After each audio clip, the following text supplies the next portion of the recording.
Shalom and thank you for listening to Progressively Jewish. The theme of our podcast today is community, and it corresponds to the weekly Torah portion, Bo. I am delighted to introduce to you the members of Nottingham Liberal Synagogue, Jesse and Dan Clark, OBE, Karen and Solly Worth, and Darren Barker, who will talk in this episode about their community and the future of progressive Judaism.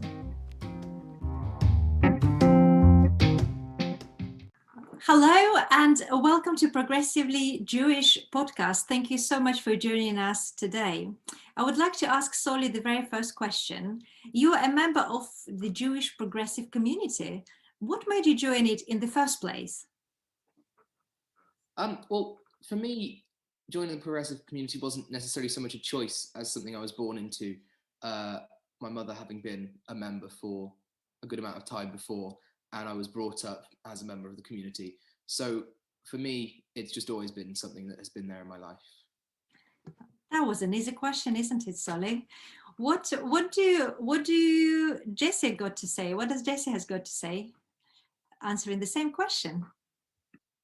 Yeah, so like Solly, I was born into and brought up within Nottingham Liberal Synagogue. My mum was a member, but having grown up, I've now rejoined as a member, and I think that is probably because of that strong link with family and community, and having sort of moved away when I went to university, realizing that perhaps I wanted something familiar, and that was an important part of my own identity and my own way of thinking about who I was and how I understood the world is a really important part of being a member.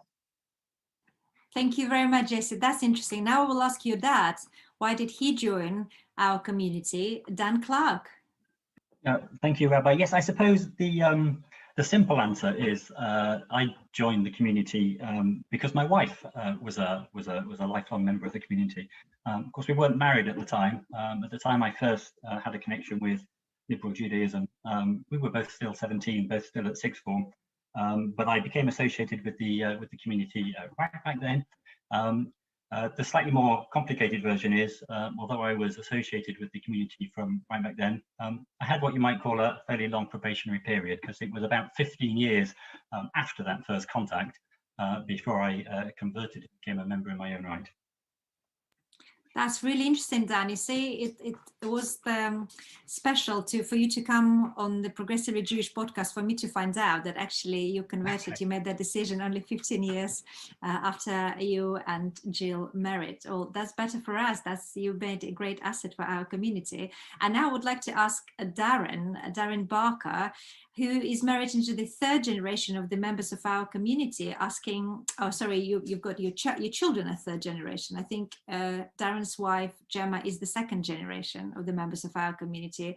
What made you join our community?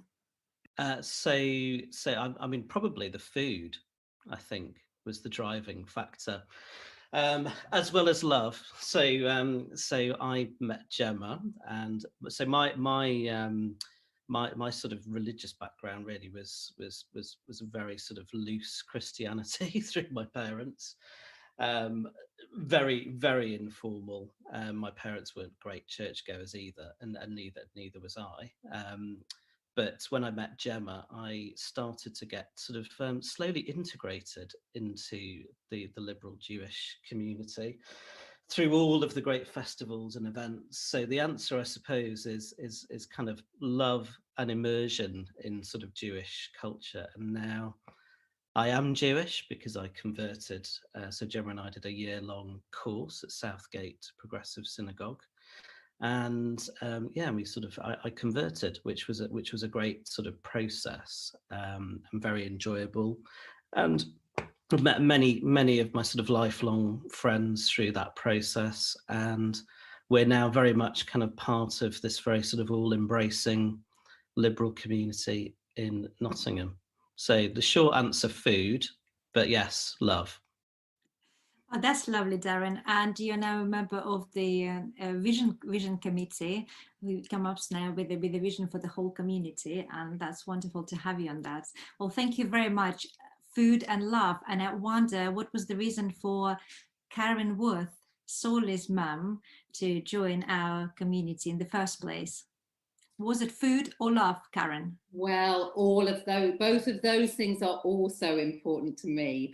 But I was born into a liberal Jewish family in London and was raised through Finchley Progressive Synagogue, which was very important to me. And then when I came to Nottingham to go to university, I basically started a very loose connection as a student, and then it was years later when I sort of...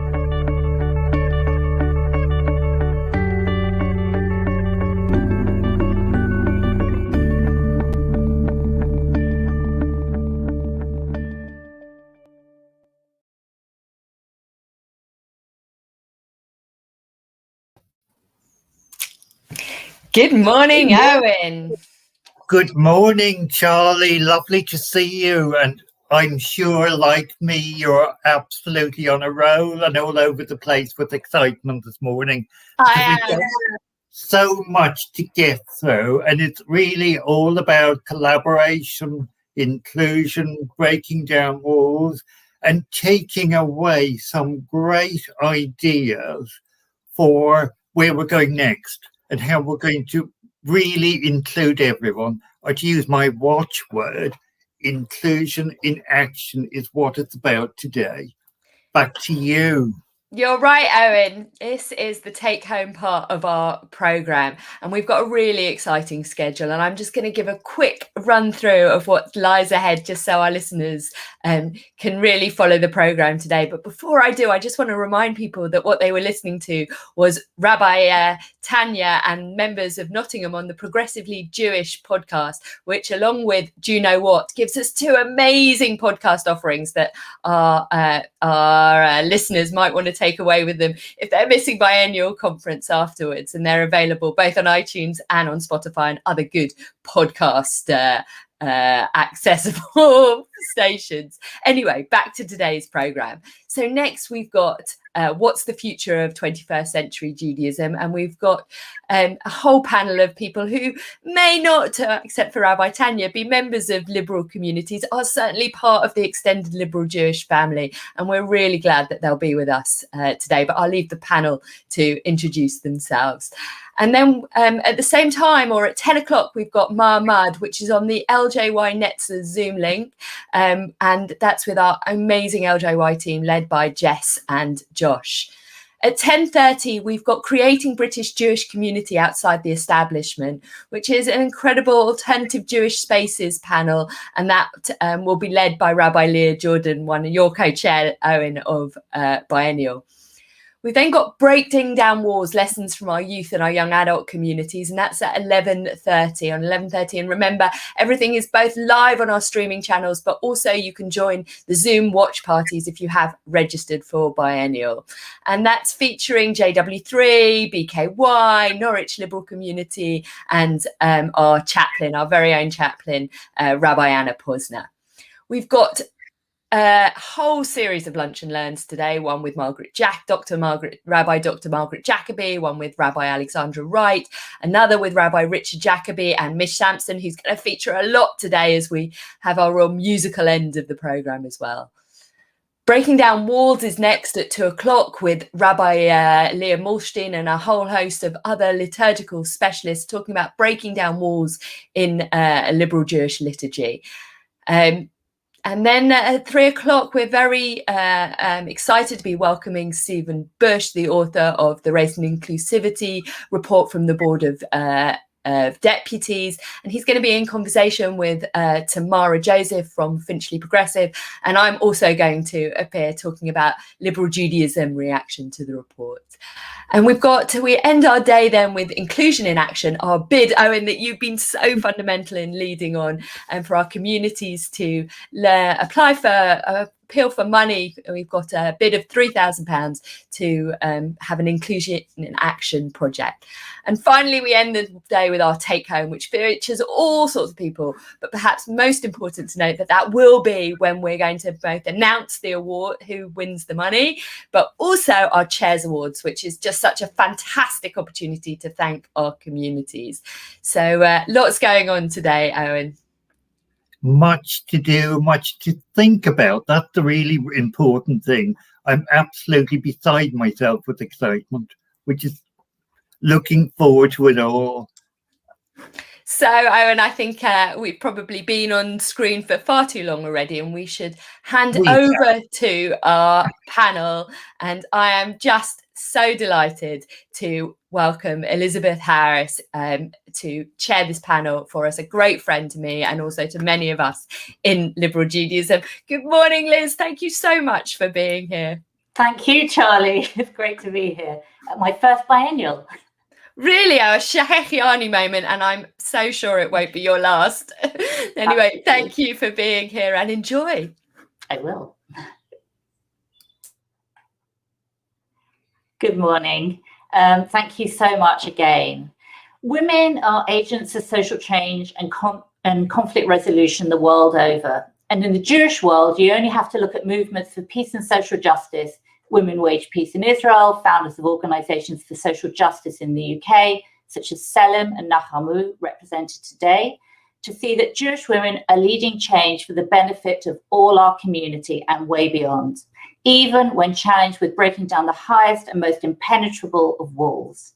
And each woman on the panel today has climbed a wall and created significant change to make the world just a little kinder, a little more just, and more inclusive.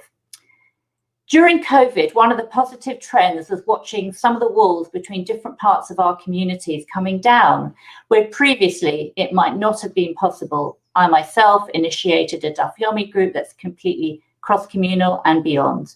This was partly due to technology. Zoom created a situation where we could have a window into different parts of our community that we might not have had the courage or wish to enter previously, or to easily connect with people that we might not otherwise have engaged with. And this was coupled with the fact that Jews, throughout our history, we've always demonstrated that we can come together during times of crisis.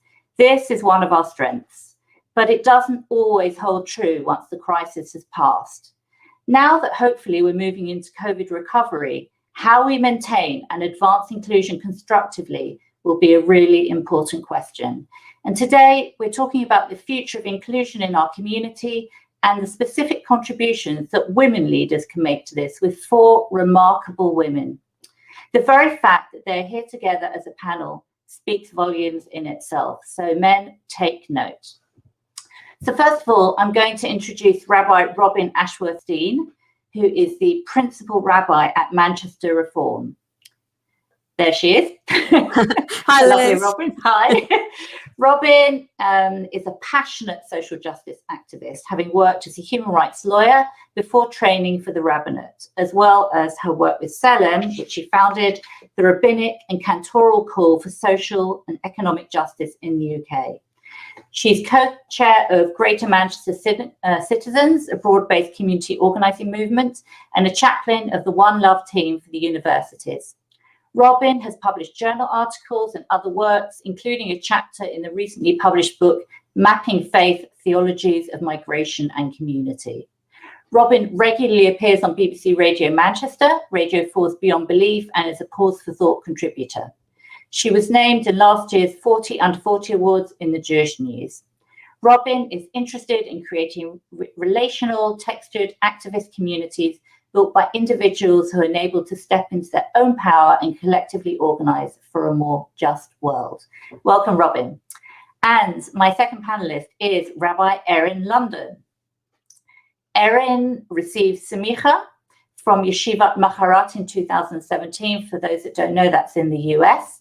She holds an MA in Applied Drama from Goldsmith, the University of London, and a BA from Goucher College, where her focus was the intergenerational theatre, community building, and theatre with older adults, which led her to work for a number of years in adult care settings. Following Smicha, Rabbi Erin worked and trained as a multi-faith and Jewish hospital chaplain at New York Presbyterian Hospital with a speciality in palliative care. Since arriving in the UK, Rabbi Erin has served as one of the Jewish chaplains at North London Hospice and is involved in various projects within the Jewish community in the UK and beyond. Welcome, Erin. Rabbi Tanya Zakinovich. Rabbi Tanya was, there she is. Rabbi Tanya was appointed full-time rabbi of Nottingham Liberal Synagogue in 2009, so she's no stranger to all of you. Rabbi Tanya was born in Minsk, Belarus. She was involved in coordinating community and education programs for the World Union of Progressive Judaism in both Minsk and Moscow.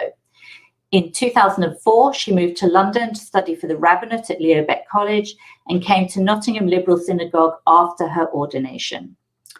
Rabbi Tanya's community engagement has grown over the years. She is a member of the Ethical Improvement Committee of the School of Pharmacy at Nottingham University and of the Bishop's Breakfast. She's a member of the Shrovalti Committee and a member of the Crown Court Panel on Domestic Abuse and Sexual Violence. Rabbi Tanya is very proud to be a co-founder and trustee of the Jewish Muslim charity Salam Shalom Kitchen, a free weekly meal and an evening of friendship for those that need in Nottingham. She's also a co-chair of the Interfaith Initiative for Single Mums called Sisters Noor, as well as representing Liberal Judaism on the steering group for Eco Synagogue. Rabbi Tanya is a chaplain to Rampton Hospital and its trusts around the country. She's a regular contributor to both Thought for the Day on BBC Radio Nottingham and the Faith column in the local newspaper Nottingham Post. When she gets time, and I don't know how she does, Rabbi Tanya's outside interests include spending time with her son and learning from others and the world. And last but by no means least is the inimitable Yehudith Fletcher, not a rabbi, but a leader, founder of Nachamu organization. Yehudith leads Nachamu's analysis of harm arising from extremism in the Jewish community, and she shapes Nachamu's advocacy and policy response. Yehudith has a background in project management and development. She works as an independent sexual violence advisor for Migdal Emunah and as a student of social policy at Salford University. Yehudith began writing as a child and is now a regular contributor to community and national papers, actually. In 2018, her poem Kina, from a survivor of child sexual abuse, won the Simon Rakua Award. Yehudith took part in the Susie Bradfield Women's Leadership Programme at the London School of Jewish Studies, is a graduate of the UJA's Manchester Leadership Programme, and is on the current cohort of the Dangor Senior Leadership Programme. So welcome all. As you can see, we've got a real powerhouse here. It's really an honour to be moderating this panel. So I'm going to come to all of you for comment on a first question that I'd like you to think about. So can you give us a sense of how interfaith work has played a part in general in your rabbinate or leadership role? And then maybe a little bit about COVID as well, how things might have changed during COVID. So I think I'm going to turn to you first, Rabbi Robin, if you could give me a bit of thought about that. Yeah, of course. Thanks, Liz. And really gorgeous to be here with everyone on the panel and to be at LJ Biennial. It's one of my favourite spaces.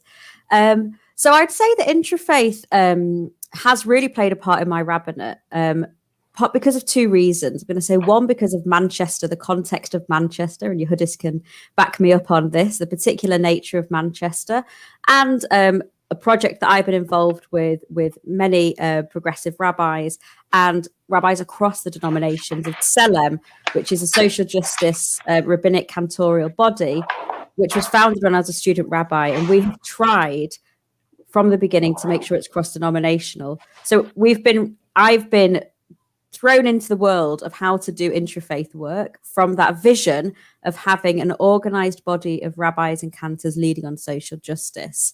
In the context of Manchester, what's very interesting about Manchester is on the surface, on the formal level, there is very little collaboration, although that's changing, between different denominational leaders.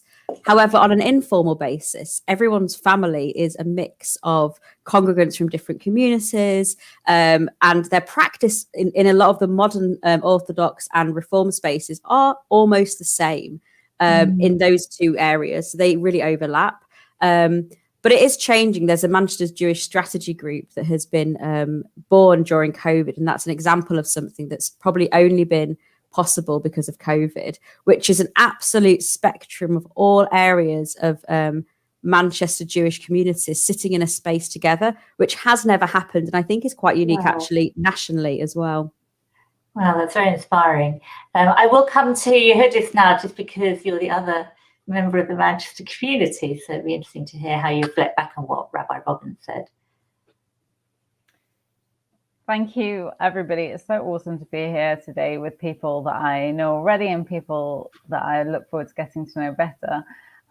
Rabbi Robin in particular is a model to me for interfaith. It was about 3 years ago, I think, when I said, I'm looking for someone to learn Torah with, and Rabbi Robin said, I'll learn Torah with you. And so there we were from Manchester's Haredi community and the rabbi of Manchester's Reform community getting together for a chavrusa. And if that's not interfaith, I don't know what is. I in particular have an enormous amount to learn from other communities. And I think sometimes the Haredi community is portrayed in a way that either has everything to teach other communities or nothing to teach other communities. And there doesn't seem to be that kind of middle space of kind of just seeing each other as other Jews and perfectly imperfect. And I think that's what my voice maybe brings to the interfaith conversation, that we have something to learn from you and we would like to learn it. And who is we, I think, is often the question. And it's about making sort of challenging people to see Haredim in a way that previously they haven't, and also challenging ourselves to look for learning outside of the Haredi community. I think that's interesting. I think, just looking at the events of the past, very tragic events of the past few days in Israel, made people, really engage with the Haredi community in a different way, in the way that sometimes doesn't happen. It was very lovely to see people queuing up in Tel Aviv to give blood. That was sort of very inspiring for me. Moving on to Rabbi Erin from London. Yes, from London, and London is my surname also, for real. It is also a pleasure to be here and so excited. I would say that intrafaith work has been something that I've been engaged in, I don't know, maybe for as long as I could remember, even way, way, way before I even knew that I could become a rabbi. My first encounter was at the JCC, the Jewish Community Center, where I grew up. We had a teen council of active members of the different youth movements, NCSY, which was the Orthodox movement, BBYO, the American equivalent of FZY, the American equivalent of Netzer, and we sat together and created programming so that we can interact and learn with each other. And while I was in rabbinical school, I started rabbinical school in Israel, I co-founded with two women who are studying in the Israeli counterpart of HUC, the Reform Rabbinical College, an interdenominational Beit Midrash, where a group of us would meet monthly for about 3 years, and actually continued after we finished, to learn with each other and to learn from each other. And I even brought that along with me when I moved back to America. And when I think also about my work as a chaplain, I worked and continue to work with all people of all faiths, and also all Jewish backgrounds, and interacting with my colleagues from the different backgrounds. And I think that it's definitely part of my ethos. Even currently, I'm working for Reform and Liberal Judaism, creating a volunteer pastoral care training program. And for me, we need to be able to learn with each other, interact with one another as much as possible. That would be my ideal part of my rabbinate. That's really inspiring. It's really lovely to how you're coming to liberal and progressive Judaism to do that in some way at the moment. Coming to you, Rabbi Tanya, who I'm delighted to meet today and also hope to get to know better. Thank you so much, Liz. And I'm absolutely delighted to be part of this exceptional panel, including you, Liz. But I would like to say that I actually stepped in instead of Rabbi Rebecca Burke, who unfortunately is not well at the moment. So I just would like to say that we wish Rebecca refuah shlema. We really miss you and hope that you will be with us very soon. Going back to the question, I've really enjoyed getting to know the Orthodox Rabbi in Nottingham, who is Rabbi Paris, and having an opportunity to cooperate with some Orthodox chaplains from Nottingham University over the Shalom Kitchen project. And also now it's such an honor for me to be a member of Ika Synagogue steering group, which includes a rabbi from the Masorti Synagogue, Judaism, and Orthodox Judaism, and Reform Judaism. So it's definitely a true intra-faith work, and I'm very passionate about intra-faith work, probably as passionate as about interfaith work, and I believe that we can do more about it. And I think this work has enriched my rabbinate and made me accept the diversity of Jewish expression, but also made me think about the place liberal Judaism plays in this diversity. I'm delighted that we have so many denominations within Judaism, and that Jewish people can choose their level of observance of traditional mitzvot, as well as having a diverse way to live their Jewish life and express their Jewish identity. So as faith leaders, I believe we've got to lead our way of respecting each other's identities, but also finding a way of working together. Thank you, Rabbi Tanya. And it was interesting to hear how you felt that it enriches your experience of Judaism. Until recently, I was the director of the Council of Christians and Jews, and one of the reasons that I loved the job was because it was cross-faith, both on the Christian and Jewish side, and that was one of the most exciting aspects of the role. Going on to a more challenging question, I would say, what would you say, and I'll go to each of you in turn, are the pressing issues of inclusion within your own communities? And do you think they are relevant or more relevant for your or other communities? And I am going to start with Yehudis, if she could reflect on that. Thank you. I think the question is in two important parts. What is the, what's the most pressing issues of inclusion? Orthodox Judaism, and particularly Haredi Judaism, is very good at accepting everybody as long as you conform.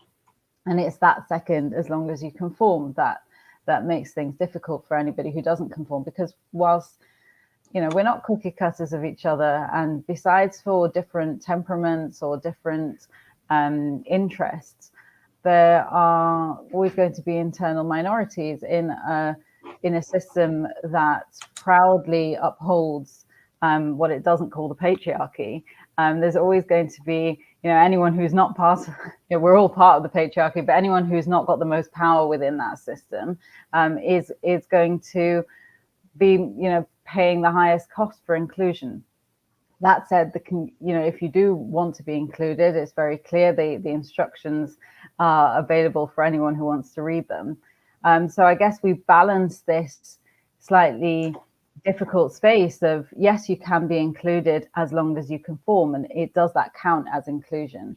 I think for some people who are in my community really feel that and really subscribe to the fact that is enough, that it's enough that the instructions for belonging are so clear, that makes it so accessible. But I can tell you that the struggle within is that not everyone conforms. Internal minorities consisting of women, of LGBTQ people, of people with different abilities will all struggle to be included. So that's the challenge that we face. Remind me what the second half of the question was, Liz. Which are more relevant for your or other communities, would you say, in terms of inclusion? Yeah, so I think sometimes it can be a bit overwhelming when thinking about this question, because we are conservative with a small c, right at that very end of the spectrum of who do we struggle to include. And I think that's probably one of the things our community is learning to do better and can learn from more liberal communities on how to do better. Having said that, I really must put it out there that we, and this is a point that I know isn't the easiest to hear, but we struggle to be included outside our community as well. And we need to be counted as part of the Jewish community. And when it comes to inclusion and talking about planning for the futures for the community, it's really important not to see this kind of binary of the Haredi community and the rest of the Jewish community, and to think positively and creatively and constructively about how to plan for the whole community, including all of its parts. Can you think of a specific thing that other Jewish communities can do to reach out to the Haredi community? And maybe I'll let you dwell on that while I go to somebody else if nothing comes to mind immediately. Yeah, I think it's just my strapline was Haredi people are people, and please see us as individuals. Wonderful. I'm going to go to Erin to answer the same question. Would you like me to repeat? So I think similar to what you just said of inclusion, there are lots of groups of people that are not always included in the best way, or if at all, within the community. And I do believe that there are some communities and that are working really hard to become more inclusive, whether that is for women, whether that is for abilities and disabilities, whether that is for LGBTQ+, whether that's for Jews of color. And it's really thinking about what can we do, where are our biases within, and how can we try and reach out and think, I would say also think creatively and also learn from one another. I think that's one of the big parts of intra-faith work that I love the most, is that we can watch what other communities are doing, because other communities are also doing well. And we can learn from each other, and some things we can implement. And it goes all the ways. And we can also learn from the things that communities aren't doing so well and try a different version of that. And the only real way for that to happen is if we're having conversations. We can't actually know what other communities are doing just from reading the newspaper, because as we know, that's not going to tell the whole story. That's not going to give us all the nuance. And so really striving to create a space that feels comfortable, that feels safe, that feels welcoming. And I think similar to what you just said, when you're dealing with a halachic tradition that is binding, and people believe that tradition needs to be followed, so then the way that conversation happens or has to happen is sometimes difficult, but I also believe that the conversation can happen, and there are ways to create more inclusivity even within the structures that are in place. Thanks. It's really nice to see the idea of keeping the conversation going and not just, getting an image from the Jewish press or whatever it is, which can sometimes be divisive. So I very much like that approach. I'm going to come to Rabbi Tanya now to hear how she feels about this. Thank you, Liz. I think liberal Judaism prides itself for being inclusive. I mean, that's the whole Biennial what's about. When it comes to inclusion, we have more extreme diversity in our opinions about Israeli politics than on inclusion and diversity in our communities. We were a part of a gay marriage campaign. We are having training to work with children and people with disabilities. I think in most of the communities now, mental health issues are at the top of our agenda, probably again in most of the communities. LGBTQ members can join liberal communities, and non-Jewish partners of our Jewish members are welcomed into our communities as well. Though I'm sure that within each of our community, there are individuals who might have a personal bias against some of the categories I have just mentioned. We probably can learn more about the history of such ancient groups as Sephardim and Mizrahim Jews as well. But despite all our efforts, we know we always can do more. That's a lovely message. I also just wanted to say that Israel is a divisive issue, I think, whatever denomination you're in. Unfortunately, I don't think any of us have a monopoly on that one. But I liked your final word on that. And Rabbi Robin. Great, thanks. I'm so loving this, by the way. I'm learning so much. It's just great. I think one of the challenges that I find as a community leader for a progressive community is that our strapline is that we're inclusive and welcoming. Like, as Rabbi Larry Hoffman says, every progressive synagogue says that on their website, right? And actually, to live up to that ideal is incredibly difficult. I would say this is like the one main topic that keeps me up at night as a community rabbi. How can we embed within our communities inclusion? And that's because, as Yehudis was saying, that my community and every community, the synagogue structure is ultimately a patriarchal model, and patriarchy and white supremacy are like at the heart of it in the way it's structured. So I feel like constantly we're working against that to embed a culture that is open, that is transparent, and that is accountable, which I would say are the main pillars of an anti-patriarchal, anti-racist community. And that's really hard. I think one of the hardest things about the pressing issue of inclusion that I find is that we say we're welcoming, we're progressive, we're inclusive. And what that can sometimes stop us doing is drawing the boundaries that we need to make sure the space is inclusive. Sometimes you have to exclude to be inclusive. And I've definitely seen that in our community and in myself, the challenges of having to be brave to step up and say, actually, the way that you are talking to that young woman is highly inappropriate. I'm afraid we're going to have to ask you to step back or whatever it is. And being very brave in my role of actually stepping into that conversation and knowing that I have to be alongside the community leaders, the gatekeeper or someone holding on to the values and saying, here's where the line is for us to be inclusive. And it feels really counterintuitive. There are so many pressing issues that I would talk about disability. One thing that we are, I think a lot of communities are struggling with, which is a reflection of society, is about really being inclusive and open and not heteronormative around LGBTQIA. And certainly in my community, we're going on a learning curve of like, what is the new language? How do you create safe, open spaces where people can learn, hear each other and have open conversations? That's like one particular thing, but I'll stop there because I could go on. Yeah, and I could probably listen to you forever, Robin. It's lovely to hear how you're trying to create inclusion while sometimes knowing that you have to pull people back to explain how the impediment to that.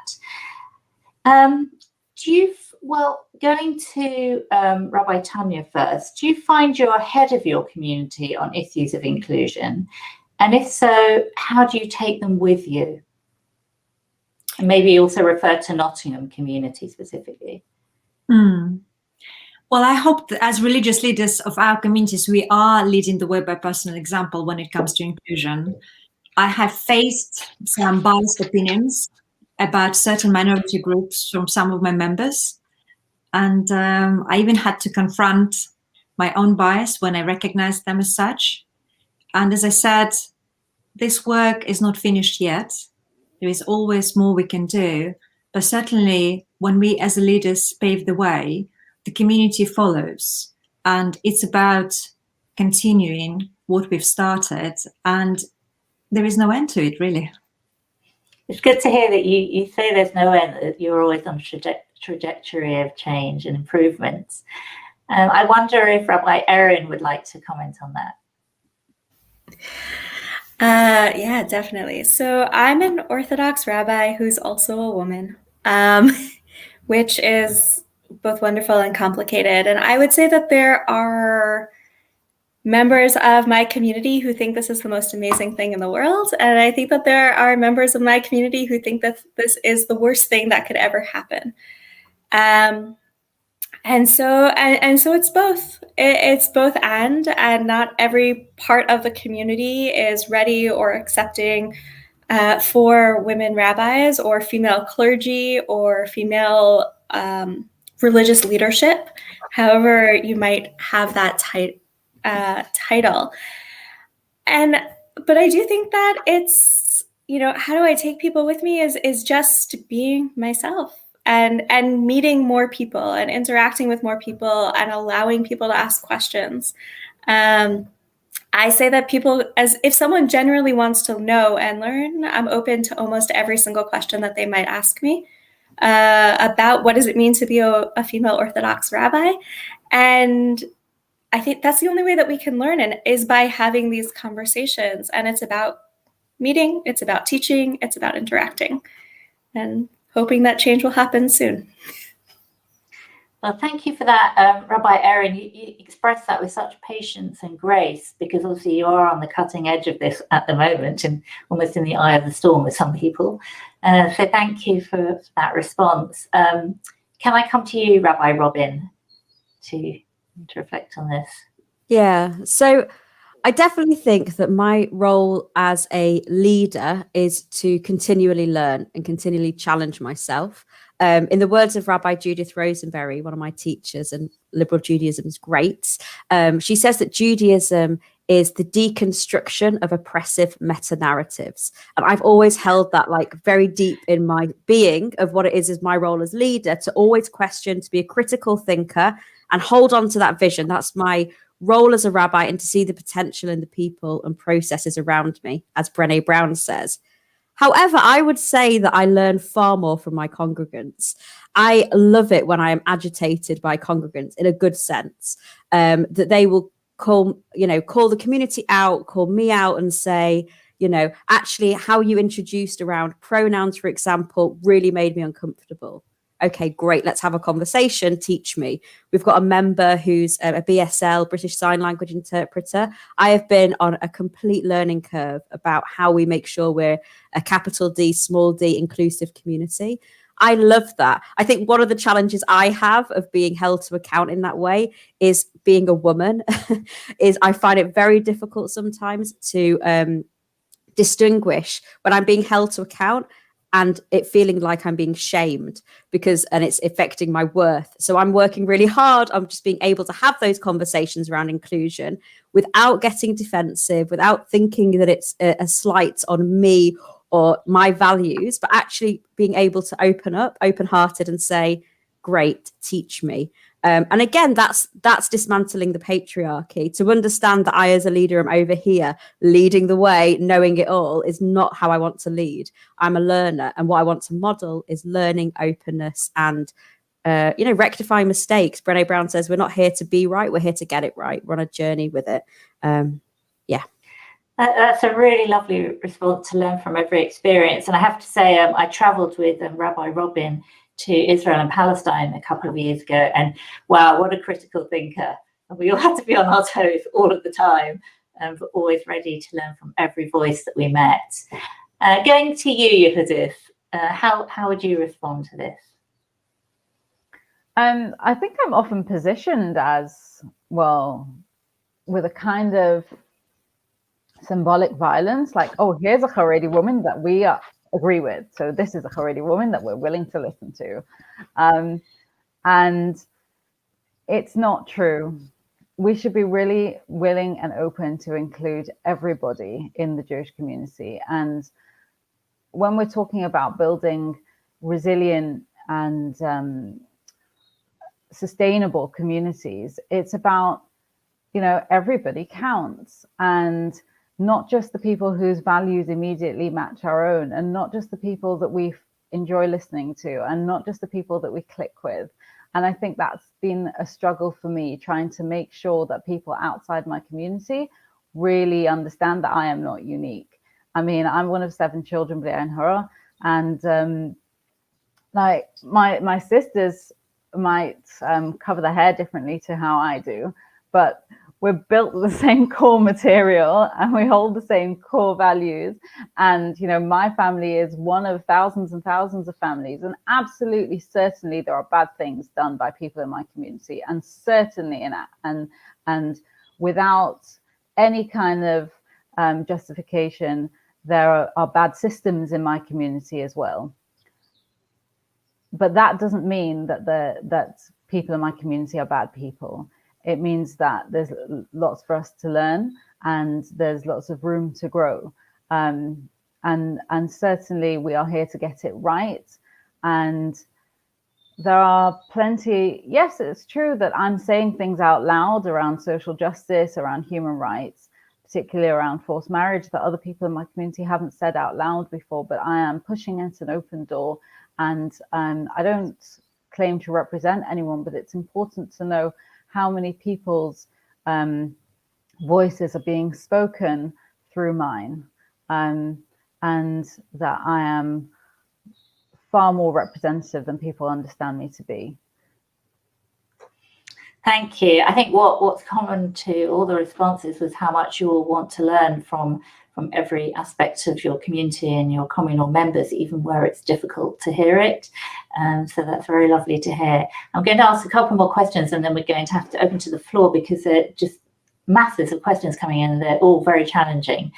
So just maybe a quick response to this one. When you look at other denominations and think, wow, what is that wow about? What is the wow thing that you would like that you could take from somewhere else? So Rabbi Tanya, what would wow you? Well, I certainly admire Chabad's approach to hospitality, and I really like what Yehudis and Erin said about having conversations. Erin said about having conversations, and that again we can learn much more from each other, and not just from the news which reach us, but actually by building connections and building relationships. And really interesting, Mike Beryl, I just go just a little bit off the topic, but Mike Beryl from Elstree just made a comment which came up at the first question, that intrafaith work is harder, I'm summarizing it now, than interfaith work. And I think as much as we invest in interfaith work and we really make an effort to get to know people of other faith, we probably need to make the same effort to get to know other denominations of Judaism, to build relationship and connections with members of other denominations within our faith. But what is interesting about Chabad that I used to entertain a lot of people, and I have a very small house, and sometimes I was squeezing up to like 30 people there, and people will be having dinner sort of on the stairs, on the floor, and it's always was lovely atmosphere. But I actually really struggle to both, cook the food and to continue with my rabbinic duty, so to say, including writing a sermon, for the morning after Shabbat. And I love having, people all over my house, members of my community, so wonderful. But then clearing up, I have to say, it takes just as long.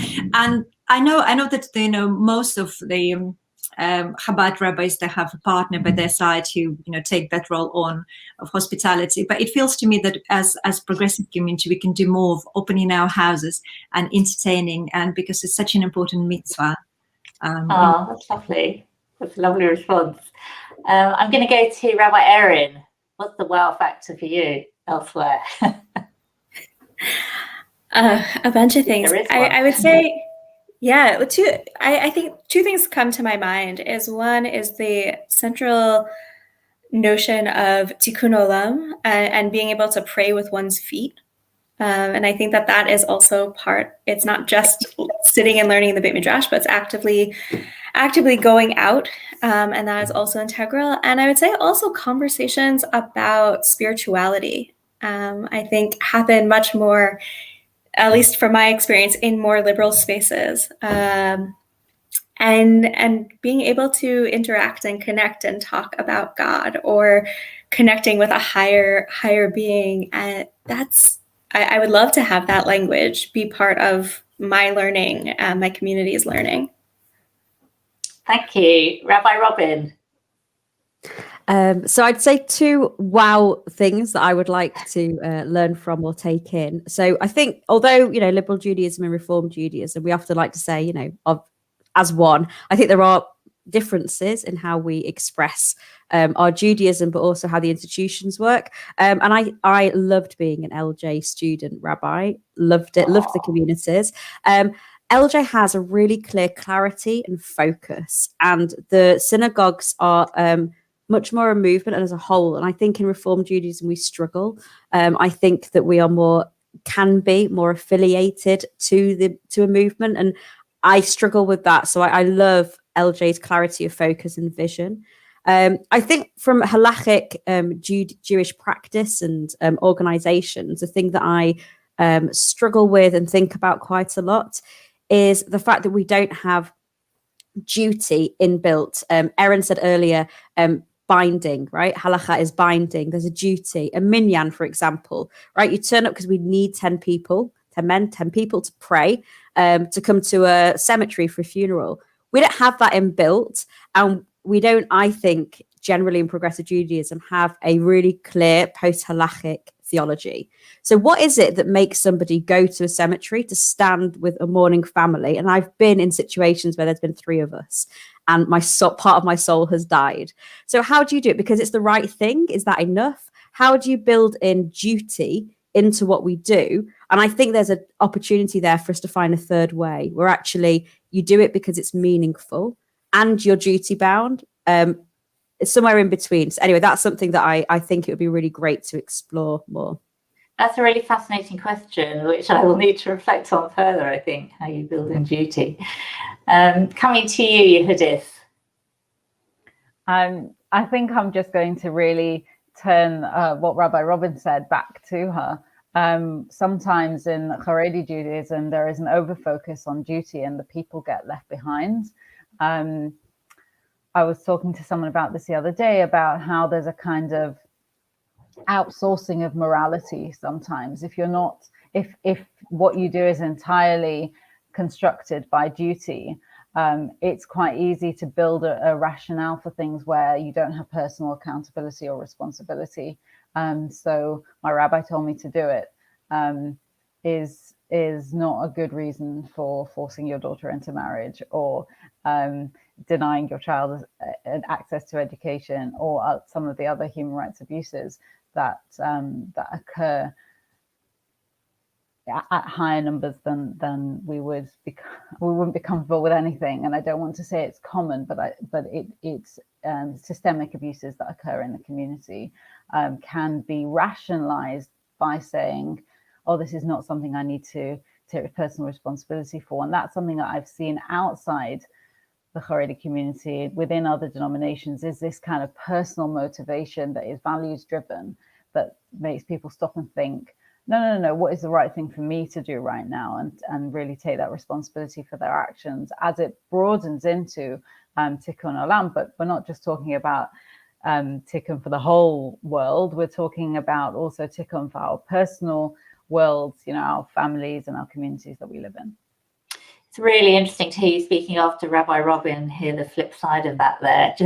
Just that nugget in itself was a wonderful interchange. So before I go to my really wow question, I'm going to take some questions from the floor. So you'll have to wait for my final wow question, which will come towards the end for all of you. So I've got some really challenging questions from the floor, but we can grapple with that, can't we? So I've got a question from Sophia Woodley. She said she'd be interested to hear how the participants feel conversion impacts interdenominational collaboration. Well, that's a biggie. Are there issues collaborating with other Jewish communities that might not recognize converts as Jewish? And I'm going to come to you first, Erin, to hear, and I know it's challenging. Try and grapple with that. My initial answer to that is it shouldn't. My second answer, as I'm thinking about it, is I think it depends on what we're trying to do as in our intra-faith work. If it's about learning from each other, if it's about collaboration, if it's working on projects together, I can't imagine why that should be or could be an issue. And so that's my initial answer. And when it comes into particulars of it becomes more complicated, can become more complicated based on people's beliefs of conversion. But I actually believe that we should be there's a larger question about how conversions are being done, I would say. I can speak from the Orthodox community, or from my understanding of what happens within the Orthodox community, of things can and maybe should change in the global picture. But very I guess simple answer is no. We can work together and do things together. And Yehudis, would you like to say anything about that? Yeah, I think it's something that comes up as an issue. Certainly, I was brought up in Glasgow, being told that some people just aren't Jewish, even though they say they're Jewish, and don't believe them when they say that they're Jewish. And that was the narrative that was my starting point. I think I'm less interested now in who other people think are Jewish and who behaves Jewishly, and thinking about people being created in B'Tselem Elokim, in the image of God, with, even if it's a person who I disagree with, there will always be something that I can learn from them. There's always going to be some kind of kinship that I can have from them, as long as we recognize ourselves as both working towards the same ideals, and more people than you think are working towards the same ideals as you are, and certainly as I am. Thank you both. Is there anything you'd like to add, Rabbi Robin, to that? And then I'll turn to Rabbi Tanya. Yeah, so I think this is a great question from Sophia. I think conversion really impacts. I think it's all very well and good to have the fluffy intra-faith, we're working to the same thing and we can do it. Actually, this is a place where there's so much tension and so much hurt. In our Reform community in Manchester, certainly a lot of people's story is that they couldn't find a home within Orthodox Judaism, that they might have been members of a synagogue for generations. Their father's been president, and yet they find someone they fall in love with who wants to convert, and there's suddenly not a home, and they come to Reform Judaism or the Jackson's Ray Synagogue. And certainly we've got like a label of that. That's what it is to be Reformed Jewish. It's when you can't, find a home. That's not the full story at all. No. But I think it impacts on our identity. And when I came to Manchester, everyone kept saying to me, "Oh, so and so, they Magayahed. They Magayahed, he Magayahed." And it was kind of a joke for me because everyone wanted to tell me about someone who had converted, right? That they were the ones who had married out, or in that horrible phrase. I think it really impacts on identity. And as Sophia said about interdenominational collaboration, certainly this becomes an issue with burial. We find this in Manchester that I'm trying not to out, I don't want to do Lashon Hara, but there are certain spaces when someone's conversion status will then come into play. So there's like beautiful collaboration around everything, and then all of a sudden, did they convert? And then it's a separate category. And for me, that's so not okay. And I want to really kind of, it's a great question, a lot more to discuss on it, but I think it's a huge issue. Yeah, before I come to Rabbi Tanya, just to say that it was interesting what you were saying about how some people end up in the progressive community because they don't know where to fall. And I'm just thinking of my own husband, whose father was Ukrainian Orthodox and his mother was a Jewish Polish Holocaust survivor. But of course, she had completely assimilated after the Second World War, like a lot of survivors. And had it not been for progressive Judaism, particularly Margaret Jacobi, he would not be in the Jewish world today, because he was very much welcomed. I'm not saying he wouldn't have been welcomed by other communities, but there definitely is that sense that, it's easier entry point. Rabbi Tanya, have you got anything to add to that? Yes, very quickly, because I completely agree with Robin on that. And I do think that conversion does impact on our interdenominational collaboration. But what I would like to point out is also how lucky we are to be living today. Because I think recently what we've seen is that kind of quite a phenomenal. Like today, for example, on our panel, we have a member of the Haredi community. We have a lovely rabbi who is Orthodox, but also works with the progressive Judaism. And the fact that particularly in Nottingham, for example, the liberal community is so strong that the Orthodox community has to take us seriously. So I think this quite a historic moment, and I would like to acknowledge it, that more denominations within Judaism recognize the importance of collaboration. I'm not suggesting that we're going to move any further in terms of conversions, because it's a very big, very difficult issue indeed. But I do think that the historic moment of our moment is we start slowly moving towards definitely collaborations between different denominations certainly within the UK. And as I said, Ike Synagogue is one of those examples. Okay, I'm going to ask a specific question to Yehudith and maybe to Rabbi Aaron, and then I'm going to ask my wow question.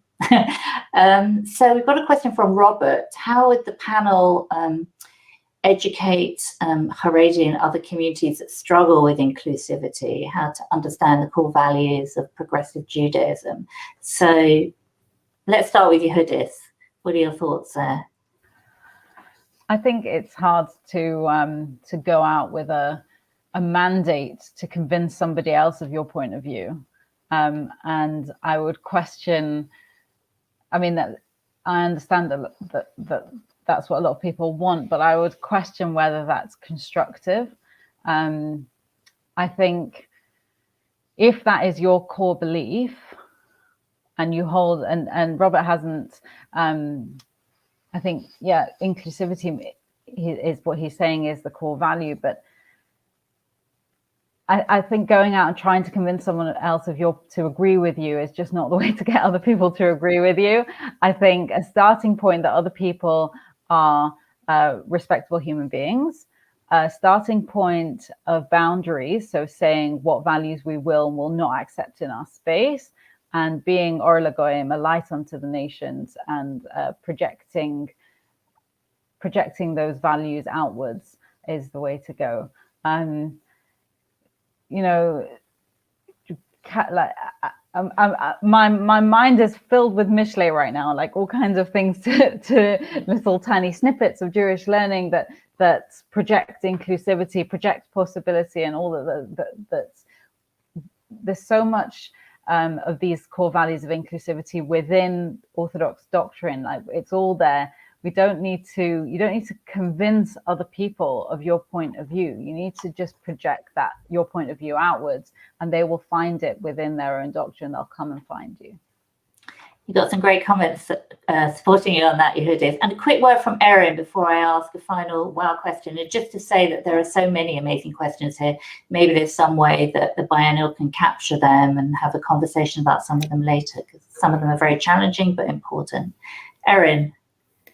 I agree wholeheartedly with everything that Yehudith just said. We can't force someone to accept another set of values. But maybe it is it's not about forcing someone to accept the values, but maybe it's learning with others from other communities and doing a learning session on what are values. And each community shares some of their values with each other. And so then it's a shared learning. It's not forcing, because that doesn't work well. Okay, I think we're soon going to be out of time, so I want to ask the key question. As women, is there something specific that we bring, and as women leaders, and as Jewish women leaders, something specific that we bring to the area of inclusion? Over to you, Rabbi Tanya. Definitely, I'll try to be quick. Just by being women in leadership positions, which is still sometimes a struggle to accept, not only within the Jewish community, but also worldwide. We bring that sense of diversity and inclusion to what used to be single gender role. And just recently, couple of years ago, and certainly on a few big online events, I've been challenged as a woman rabbi. And a lovely Orthodox gentleman was very nice to me at the World Jewish Relief dinner until he found out that I'm a rabbi, and then it was a completely different story. So there is still a lot of bias out there, and our work is not finished. And we also, as women, hopefully lead the way to greater diversity and its acceptance within our communities. Okay, Rabbi Robin, we've got 2 minutes apparently, but this is really important to hear. I'll be really quick. I think as women, if we can inhabit our status, as Rabbi Sheila Shulman Zichronah Livracha used to say, as insider outsiders, we have so much to bring. And Hannah Arendt, the political theorist, called it being conscious pariahs. If we can inhabit what it is to be marginal and liminal, to stand in that space of what it is to be included and excluded, we have such a power between us to change the structures and each other. So as women, we're in that already, as many other like different minorities and identities are. So to really inhabit and activate that liminal status or the experience of being excluded. Thank you. Rabbi Erin. Very similar to Rabbi Tanya and Rabbi Robin, of holding those spaces, recognizing and remembering our times of not inclusion. I've seen in the comments a lot of people talking also about marital status and not being included or feeling excluded. And that is a huge part of something that's important to me as also a woman. What does it mean when a woman is not married, especially in the Orthodox community?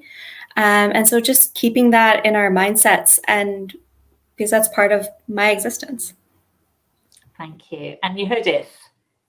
Thank you. I think there's often an over-reliance on women to set the tone and an expectation that women will do the right thing. So whilst I have that requirement and standard that I hold for myself, I think it's really important not to look to women in leadership positions to set that tone and lead the change, and to continue to expect a really high standard of leadership across the community. So I just want to thank you all. I think you all set an exemplary examples of how we can all do inclusion better. And it's been very, very inspiring. And I'm sure we could continue the conversation for quite a long time with such wonderful women.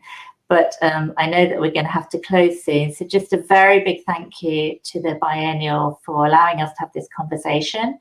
And as I said, there were some fantastic questions that we didn't get to. And if there's some way that, we can share them after with some of the speakers so they can offline continue, that'd be fantastic. I think we are now going offline.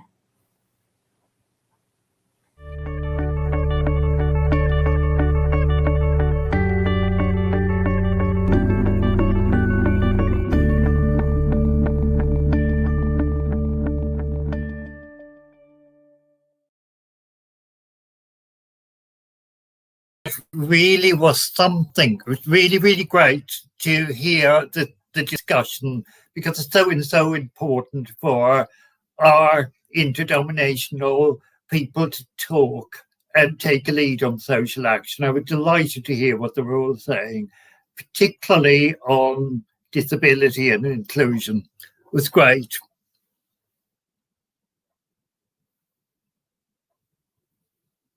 I personally found it such a moving panel, Owen, really, to not only know that on Biennial we create the space, have the confidence to have other voices represented, but to see the dynamic and the great things that these rabbis and leaders are doing within their own community, but also working together, was really inspiring. And while maybe the onus is not on us as women, I certainly am going to be holding on to the conscious pariah that Rabbi Robin talked about, and how we inhabit those marginal and liminal spaces. I really appreciated the discussion. And what a place to start our day, Owen. Really an exciting beginning to what is coming up next. And we, in a moment, going to hand over to Rabbi Leah, but we also have lunches and learns where there's some important information, Owen. People need to register. That was your cue. People need to register if they want to attend the lunch and learns. So please, if you would like to attend our lunch and learns, we've got 3 of them today, one with Rabbi Alexandra Wright, one with Rabbi Margaret Jacoby, and one with Rabbi Richard Jacoby and Mitch Sampson. If you want to attend those amazing lunch and learns, you do need to register, because they won't be streamed, and we need to send you to the Zoom access. I think we're ready now to hand over to our next session and to Rabbi Leah. Hi, everybody. Hi, Good Charley. morning. Hi, Good morning. How are you feeling today? I'm good. I'm ready to go. I'm excited to be at Biennial. How are you both? Very good. Thank you. Pretty good. And I'm looking forward to this next bit, particularly because it's an interesting thing for me, because I've always seen myself as outside the establishment, yet I work within the establishment, which is a contradiction. But take it away, Leah. Thank you so much, Owen. So that was Owen Power. For those of you that don't know, who's my co-chair. I'm Rabbi Leah Jordan, the other co-chair of Biennial. The two of us, together with a whole team, co-programmed this weekend. I hope you're enjoying. It's really wonderful to see it all happening, to see all the discussions and the following through of our theme, breaking down walls. I think that's been a fascinating way to get into some more interesting, hopefully even some more spicy discussion. As I was talking with our panelists backstage for this next panel, we would like to bring you something to chew on and to really think about. So this next panel is going to be, I'm just going to be asking questions, and I'm going to be the moderator as co-chair of Biennial. And the panel is four wonderful speakers who I'm very excited for you to get to know. The panel itself is billed as creating British Jewish community outside the establishment, which, as Owen just pointed out, is an interesting concept, because, of course, I think it could tokenize toward our panelists or toward the establishment both ways, right? Where is the line? What is the establishment? And I think that's part of the question we're going to be asking here in Breaking Down Walls. As Owen said, he's always seen himself on the outside and yet works from within. And I think in various ways, all of our panelists will be able to speak to that, about creating Jewish space and what Jewish spaces are we creating. It's very much the question, I think, also of this weekend. So I just wanted to tell you who our four are going to be before they show up with their lovely faces. We have Morgan Lev Edward Holleb, the co-founder of the Pink Peacock Cafe, a queer anarchist Yiddish cafe in Glasgow, Scotland. And Morgan is indeed going to be with us today from Glasgow. Tomer Spence, who is a founding member of Na'amod, a movement of anti-occupation British Jews that is also creating social and spiritual Jewish community. Dex Grodner, the founder and host of queer Jewish cabaret, Homos and Houmous. And Charley Katan, the co-founder and musical director of Veranenu, a grassroots egalitarian musical community. And we're very excited to have all four of them here today to talk about who they are and what brought them to the creation of these Jewish spaces across Britain, and what we can learn from them and also be challenged by in their experiences creating these spaces. What is liberal Judaism doing to intersect with these spaces? How are we in relation to what's going on in the larger British Jewish community that they're all bringing? Good morning, everybody. Hiya. It's wonderful to have you. So I think what we're going to do is have the panelists introduce themselves and then talk a little bit about each of their projects or what hat they're wearing in speaking about this topic. And then we'll go into the more nitty-gritty of what are these projects addressing, do they feel that we could learn from? And I hope there will be some time for questions. So however you're watching this, if you put into whatever chat function you have, whether that's on various platforms that you're watching this streaming or in the Zoom watch party, put questions in and they will be filtered over to us. Some of them might pop up on the screen actually below, and we will try to get to some of those questions as well. Hopefully there'll be a bit of back and forth also with everyone who's watching. So just for the first question, I would really love you each to introduce yourself. How would you introduce yourself? And what is your project that you're coming to speak to us about? So with no real order, let's go to Dex first. Hi, Dex. Hiya. Thanks, Leah. My name is Dex Grodner, and I am here in the capacity of Homos and Houmous, a queer Jewish cabaret started in 2016 in London. And I'm really interested in Yiddish culture, the East End of London, and sort of music hall. So the theatre history of Variety and Music Hall in Vaudeville have always been so welcoming and open and diverse and sort of deeply Jewish, but also very secular in their thinking. So that's been something that has kind of tied in for me. I'm a drag performer. I perform under the name Hanukkah Lewinsky, and she's kind of the host of this cabaret night, sort of welcoming people into this world. Thanks so much, Dex. I know that specifically we would love to have Hanukkah Lewinsky host. I'm sure she's very booked actually around Hanukkah time, in part because of her name. But LJ would love to be in touch specifically, I know, actually, about Hanukkah coming to host one of our Hanukkah parties. But I'm sure that's a busy time for you. So, yeah, thank you for sharing us with that. I want to get more into it shortly. And can we go to Charley? Sure, hello. So I'm Charley. I am currently in the midst of finishing up a master's degree in migration studies, where I basically spend a lot of time thinking about the Jewish diaspora and how we form that. And I'm here to sort of represent Veranenu, which is a grassroots egalitarian musical community, which we set up a couple of years back to celebrate Kabbalat Shabbat specifically through music and song, and build a community around that. And I'm here in the capacity of sort of representing that community. I was involved in sort of founding it, but we don't really have a sort of strong hierarchy. I'm the person who is representing it today. Yeah, and I'm super excited to be here.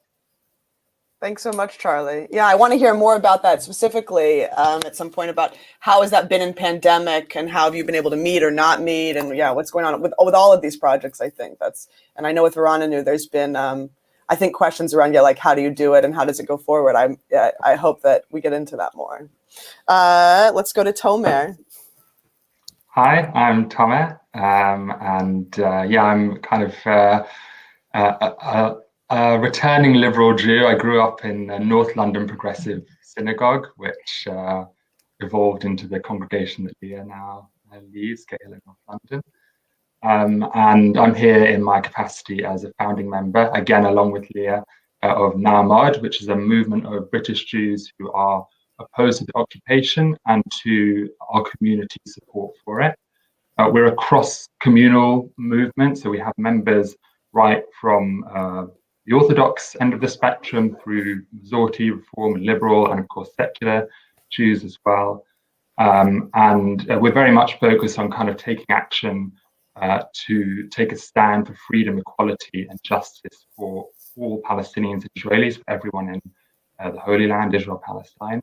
But also around that, we've kind of created a very intentional Jewish space. We see kind of our Judaism and our Jewish identities as meshed up, joined in with our support for human rights for everyone in the region.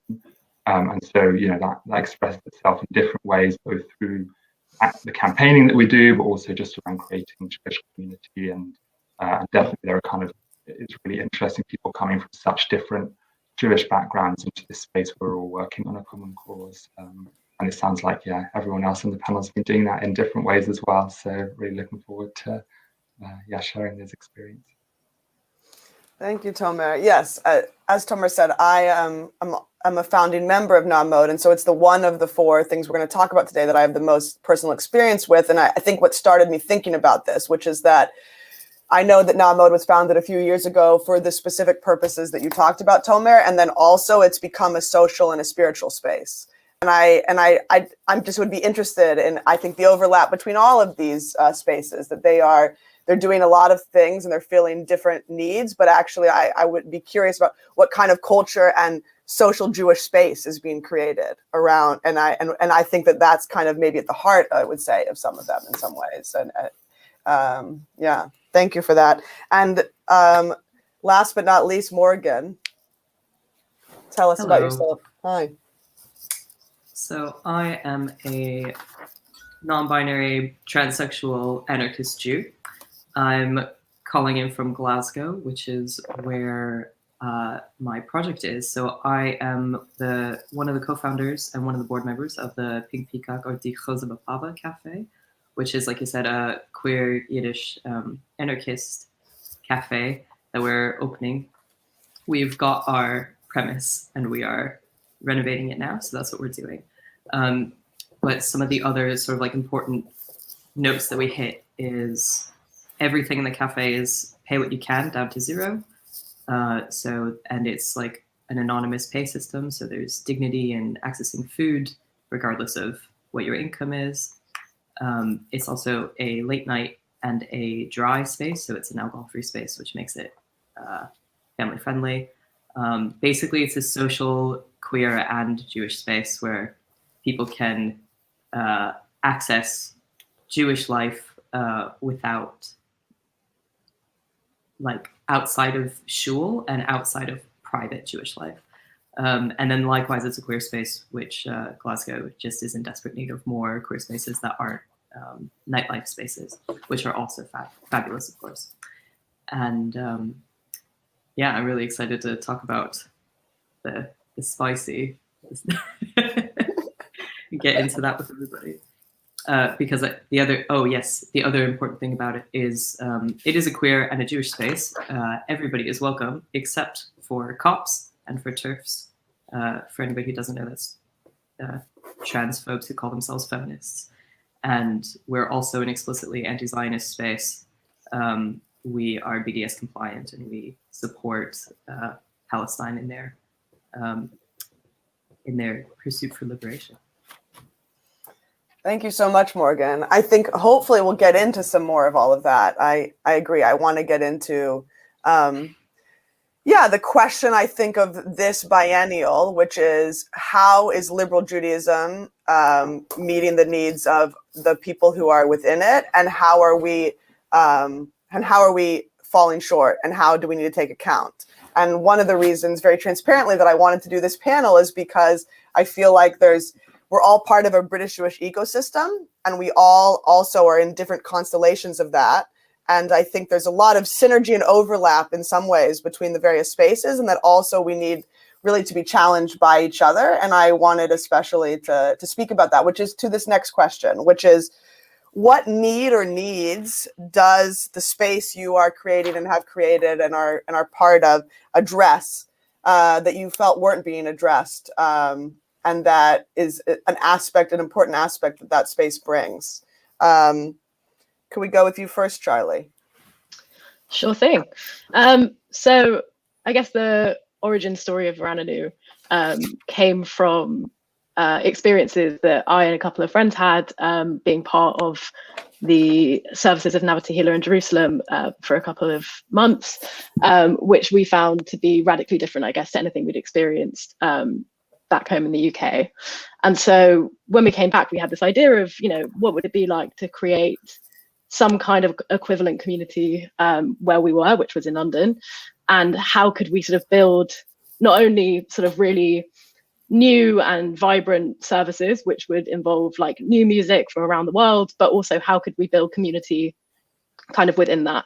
It took a couple of years to get it off the ground. I think now, like sort of reflecting on what we did accomplish over the year or so pre-pandemic, where we were meeting once a month, I think the needs that we felt weren't being addressed, I think first of all were that there wasn't really a space for people to come together in a very sort of non-formal way, where they weren't being asked to really commit to anything other than just sort of, come to a service and enjoy it and give yourself to that. I think the specific way that we do services doesn't really assume any prior knowledge. So it will be melodies repeated over and over and over until sort of everyone catches on, everyone has the words with, transliteration, all of those different things. So that, you can come with having no prior experience of that prayer, as long as you're willing to kind of be part of the sort of communal voice, then that's something that would welcome you into it. Something else which I think was kind of unique, or something that I hadn't experienced before, was that we would ask for one person from the community each time, usually a different person, to guide the entire service. So it was open to anyone who had been to a Veranenu service before, could put themselves forward to sort of provide some kind of link or sort of drush, which went spread over the entirety of the service, to sort of guide the thing. And that was open to anyone. We've had rabbis, we've had complete people with no experience of those sort of leadership before, people who sort of bring poetry into it, people who bring commentary into it, all of these different things. And I think that has also been a really kind of special thing. And I say lastly is this very important kind of social aspect. So we would hold the services in different people's living rooms, whoever could host us. And what I think it sort of ended up being, and what I think we want to sort of reorient ourselves post-pandemic to be, is to create a network among people who are sort of doing the work in various capacities in various spaces, and giving them some kind of community, spiritual home that they can meet other people, build really strong bonds, and sort of go forward from that. So it's like a kind of recharging, incubating space, which is sort of derived from the liturgy of Kabbalat Shabbat. So yeah, I think those are sort of like the broad overview of where I think it was going, and where I think we sort of do something different. Charley, really quickly to that, can you tell us a bit about Nava Tehillah in Jerusalem, and what about, like, if you've never been, what about that service was so striking that you wanted to bring? You know, what was British Jewish, prayer missing that you felt like that added? Yeah, okay, so Nava Tehillah services were sort of, the blueprint is that you have a ton of musicians playing all sorts of instruments, from sort of like cellos, guitars, mandolins, flutes, saxophones, all these sort of things going on. And they would sit in a concentric circle in the middle, and then sort of radiate out of that, like with all the sort of congregation, like sort of, behind them. And their specific sort of way of going through a service is to focus on the Psalms, 7 Psalms, which are meant to be for one for each day of the week, and then culminating in L'Hadadi, and then Shabbat has entered, and that's wonderful. And there were parts of that where we really wanted to emulate. So that sort of 7 Psalm structure, it had become is the thing that we use for Veranenu. And the sort of idea of having, this sort of musical core where anyone who plays any instrument who wants to come and be part of that sort of musicians circle is welcome to do so. However, something that we sort of departed from them from a bit is that I used to play with them, and I felt like there was a sort of kind of like an ego-based thing around it. Like if you were in the musician circle, then you were kind of like had this sort of like celebrity status within the service, and I didn't really enjoy that. I feel like that was kind of like antithetical to the idea of like really communal spiritual leadership. And so we don't really segregate ourselves. We all just sit in one sort of big sort of mishmash, and try to sort of decenter any one individual from, I guess, like the running of the service, apart from the person who's guiding it for that specific week, who could be anyone. So yeah, it's a lot of music, a lot of singing, a lot of dancing. And yeah, I think that's kind of how I would describe it.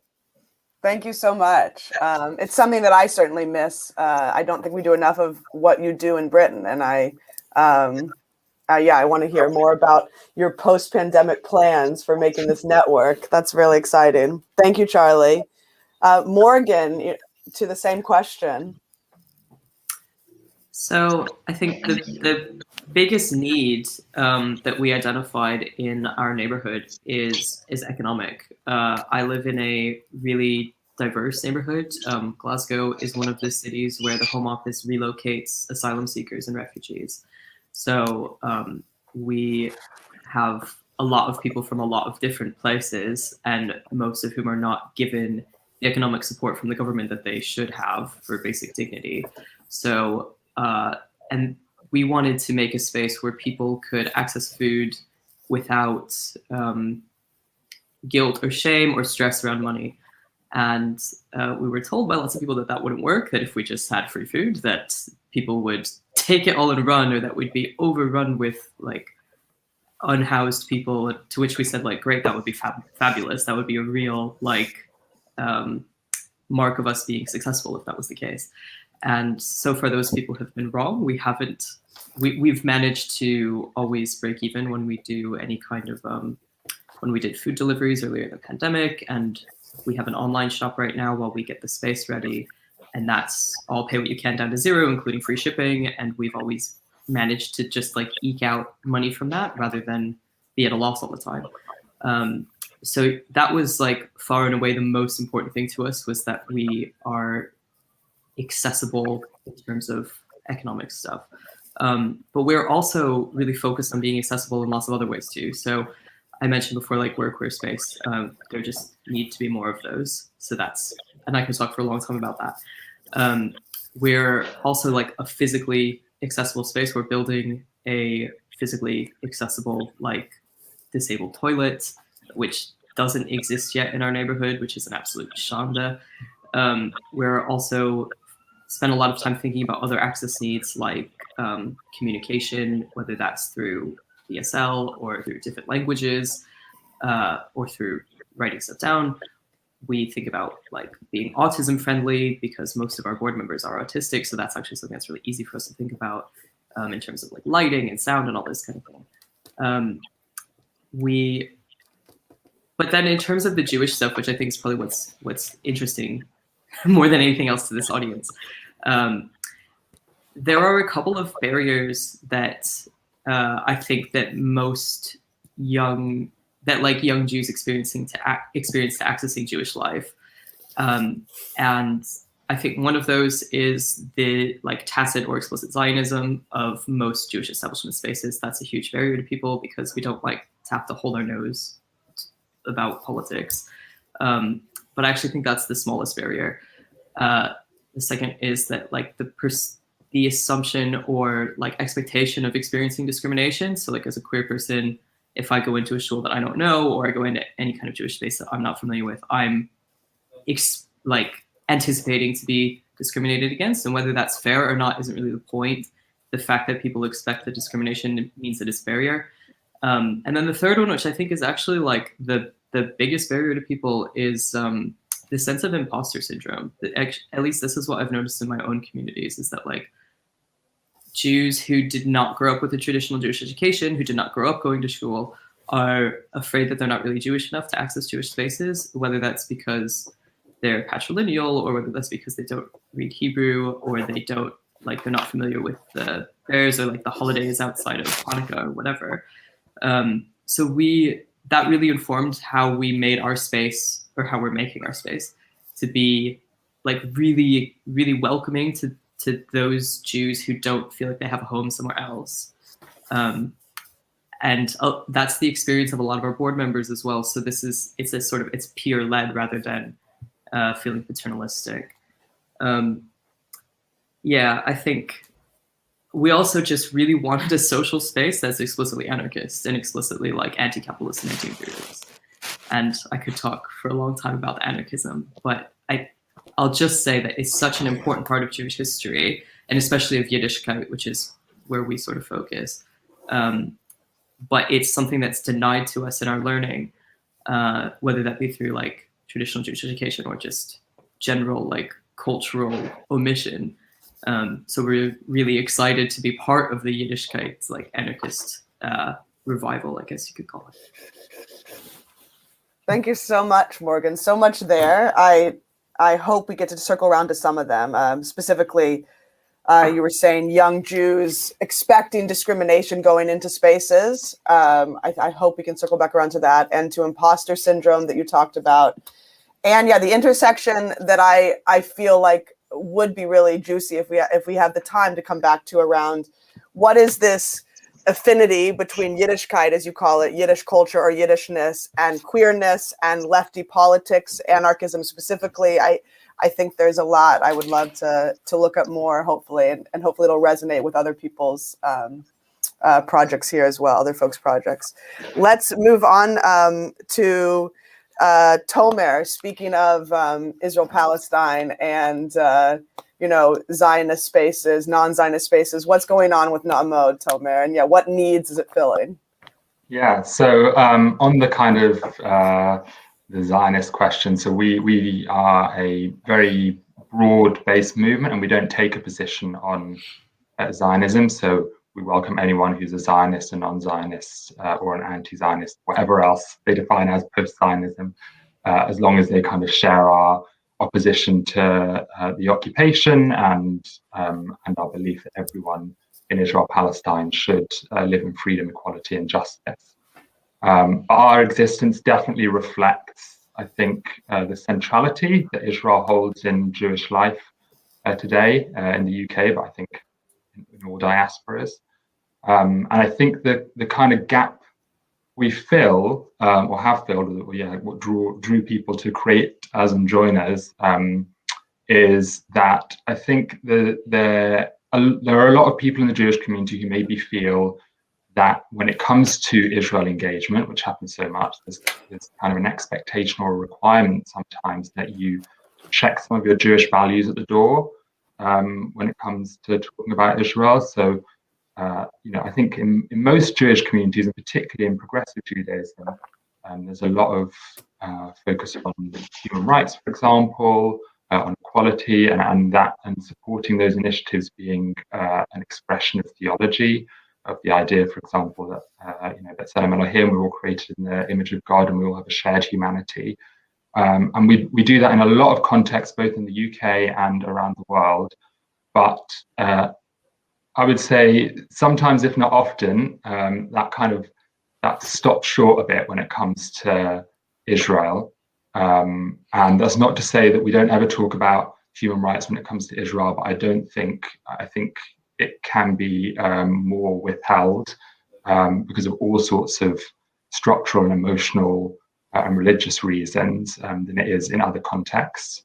And I think for a lot of people in the community, that's really difficult. There's kind of a disconnect there. And I think I didn't grow up in a youth movement, but a lot of other people who founded and have joined NAMOD did. And I definitely think I hear a lot of stories from them about how, they were taught to hold and express certain values as part of their Judaism, but it was ring-fenced somewhat from the way they engaged with Israel, and which is, again, kind of a very central part of how they experience Jewish life.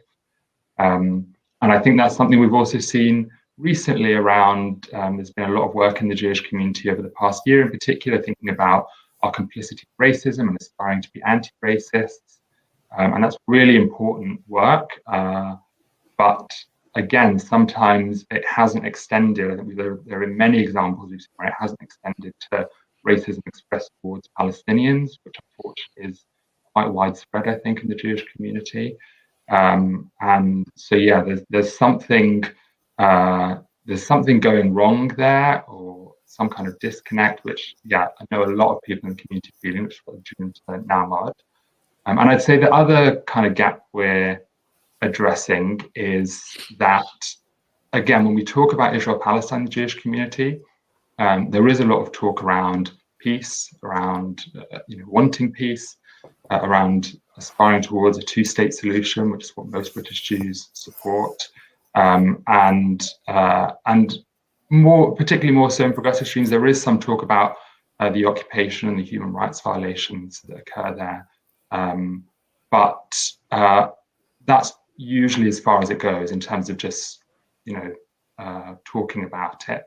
And it's kind of been the same words, same conversations for most of my life, certainly since probably the past 20 years after the Second Intifada. And that's, none of that has changed despite the context of the far right in Israel gaining power, gaining more and more power, the occupation becoming more entrenched, the prospect of some sort of just peace seeming further away than ever. And I think what NAMOD has done is we've said, we're not just going to talk about this, we're actually going to take action. And we've done that in a lot of different ways over the few years that we've existed. And I think, clearly that's spoken to a lot of people because there are people both inside and outside of Jewish established life who have, kind of been drawn into us, who've joined us, who've attended one of our orientations, who've got involved in our campaigning, because, they really care about what's happening in Israel-Palestine, as, most British Jews do, or a lot of British Jews do. But they're not prepared to just kind of talk empty words about it and really want to put their money where their mouths are. And I think we're kind of one of the first entities in the British Jewish community to really offer a tangible way to do that. And the kind of the suffix I would add to those two examples is that I think clearly that's come from within people who are engaged in Jewish communal life and felt that something is missing a bit, and that things aren't being done in the ways I've discussed, that there's kind of gaps there. But also people, I think, who are outside Jewish communal life and are looking for a way in, but feel like the way that the established Jewish community engages with Israel is insufficient in some way and a barrier to them getting involved in Jewish communal life, which is certainly something I felt. I lived abroad as a teenager. I kind of felt my way back into the Jewish community being here in the UK as an adult, and that's certainly something I came across. And I think that's probably, again, where a lot of the spiritual communal side of NAMOD, alongside our campaigning, speaks to a lot of people and gives a bit of a home in the Jewish community, which they haven't been able to find elsewhere. Thank you so much, Tomer. That's a lot of food for thought. I think some overlapping food for thought in some ways with some of the other panelists, and then also a very specific message, which I'm very glad that you are bringing and expressing so clearly. Thank you very much. On to the cabaret. Dex, can you tell us, what I loved hearing about the founding of Homos and Houmous from you, and I would love to know more about what needs were you seeing that needed to be with this cabaret production. Dex. Thanks. So when we founded Homos and Houmous, so in 2016, there was this real discourse, this line of thinking when people would talk about importance of safer spaces for people of color, as sort of spaces that were exclusive for people of color so that they could retreat, regenerate, heal, think, create, and then feel bolder and more empowered to step back into the broader political sphere, sort of energized and focused.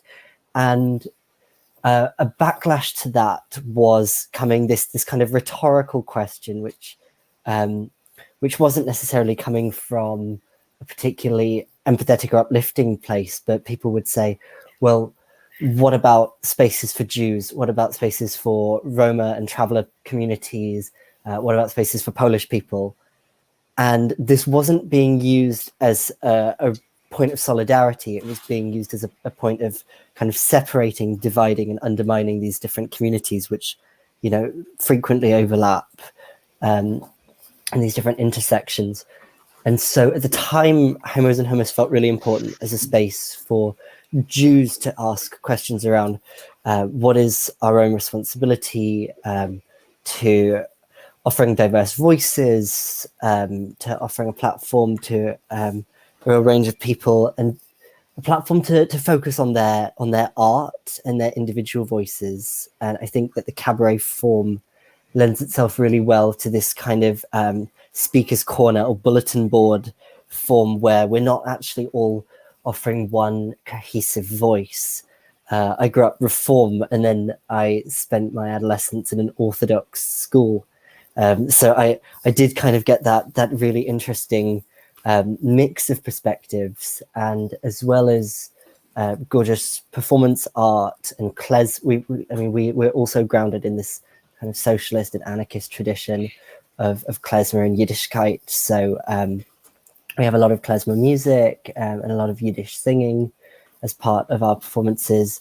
A regular performer on our lineup who's a really close artist as part of the events that have gone on for years is the British Palestinian performance artist and poet Rami Yasser. We've had a lot of speakers' corner kind of approaches. The activist Dan Glass had gone and spent a lot of time with the LGBT communities in Russia and Poland who were living in so-called LGBT exclusion zones, and came back to share people's perspectives from those places and really outline what the needs were for solidarity going on there. So this kind of bringing together of quite down the line political commentary and needs with Yiddishkeit and music and a real range of voices. There was a fantastic singer and performance artist who performed at one of the very first shows, who is Catholic and a descendant of the Conversos, called Saint Terente. The Conversos is the Jews who were forced to convert to Catholicism in Spain. And it has just led to this amazing mix of voices. So something I think is really important as far as what the Jewish community should address and liberal Judaism could uphold is this real focus on art and art making as a liberatory strategy and as something that can uplift people, and that extending beyond. We're seeing a lot of fabulous workshops and a lot of fabulously inclusive events which allow everyone to kind of take part and share voices, and I think that's so important. But I also think that resourcing individuals and diverse individuals with enough support to be able to rehearse, to be able to develop new perspectives and voices, and actually come up with something really clear that that they have been supported to do. I think this year has really shown quite how precarious artists are. And we've been continuing to put on the Homos and Houmous cabarets right through this year. We did a Purim spiel with Morgan and Pink Peacock, and it was fantastic. Raised a lot of money for Pink Peacock. But it has just shown that a lot of artists have fallen through the net of employment support this year and have been left really down and out. And I look through, funding resources and funding specifically within the Jewish community, and I think there's an excitement around projects which challenge anti-Semitism and which build community, but that rarely translates to anybody looking to actually fund artists to make and develop work. And I think that's so important and something that the liberal Jewish community should really get behind. Thank you so much, Dex. I think the reminder specifically about artists in this past period and how important they are, and how much I wish I could go to the cabaret, and how I've wanted to attend, and really, God willing, hopefully will in future, and how much that space offers is a really important reminder. And in a perfect world, we wanted, as you know, Homos and Houmous to be our entertainment this evening. It'll happen one day when we've got their budget to rightly pay the artists what they should be paid, right? I think that's an important ask and a demand that you're saying here now is, honor people for their work, especially artists and people, folks in the past year who that has been something that they have really fallen, as you say, through the net. Thank you so much for bringing that, and all the other fascinating things about why Homos and Houmous was created, what kind of space is it coming out of and responding to that was going on in a larger frame. Thank you. I wanted to ask some questions that kind of come from what the audience is asking right now, and that also I feel like are coming from this space. A lot of folks have written in and said, I feel like I'm an outsider and I'm an LJ, and I feel really interested in knowing from the panelists, what would be your message to us as liberal Judaism to do better? And so if that's something that you can speak to, if you could be your most spicy, as I invited everybody at the beginning, and it would tell us, what do we need to do better? And then also, the other part of the question is, what in your project is the thing, and I know you all are thinkers like this, that you want to do better in the near future also? And I think around the question of inclusion specifically, but you can do whatever you want with that. So so what's your message to us? And what is it you're looking forward to doing in the next 3 to 6 months that is on the agenda for something that you need to be getting better and getting right? Is there anybody who especially wants to speak to that question first? Morgan, yes. So my spiciest, but also just the most efficient way to be better about inclusion is to pay people to fix it for you. So if you're having an issue with oh, why aren't there queer Jews coming to my thing? Pay a trans person, I recommend, to sort you out. Don't pay Stonewall or Mermaids or one of these other big charities, because I've worked for them and you can do better than that by just hiring us directly. Get into my DMs and I'll do it for you. I could recommend loads of other people to do it for you. But this is true not just of trans stuff and queer stuff, but of anything about anti-racism, anything about accessibility, any sort of thing that falls under the heading of diversity and inclusion. You will not be able to do it yourself. Accept that and pay people to help you. Should I answer the second part of the thing as well, or I just want to got the mic if that's okay. I mean, this is maybe not quite in the spirit of what you asked, but the thing that we're going to be doing in the next couple of months is opening our doors, and it's really hard for us to focus on anything else. But I suppose in terms of our own bettering, inclusion, which is not my favorite word for describing dignity and and like empowerment and self-actualization. But we are really looking forward to working more with the local community that we live with. Like, so we're already doing lots of partnerships with like the Romanian traveler community and with like other interfaith food justice projects and things like this. And then in the broader sense, we're doing lots of solidarity work with all kinds of lefties and queers across the diaspora. But I'm really, really excited for us to actually open our doors and see who is coming through and who is not coming through, and then fixing that. And this is something I think that will only happen once we actually do open the doors. But I want us to get people working in the cafe who live here. Most of our board members do live in Glasgow, and most of them live in our neighborhood, but not all of them. And we actually don't have anyone on the board who is Scottish, which is a failure. And I want to get more locals involved. I also I feel like I want to say about, because I saw somebody had a question about this. This is just really nitty gritty. Like the way that we tell people how much they should pay for something is we tell them what the break-even price is, and then we encourage them to pay more or less. And I just wanted to say as well that we are a non-hierarchical workers collective. We're a community interest company, so we're not owned by the board members, but all of the board members all of the workers are board members, and we're governed entirely by the people who work there. And we will have a flat pay structure. We're not paying ourselves yet because we can't afford to. So you can jump onto our Patreon and sort us out so we can pay ourselves properly. But we do pay everybody that we work with in terms of our performers and careers and stuff. Yes, I will drop the mic now. Let other people talk. That's great. Among several things that you said, pay your people. Pay people for the labor that they do.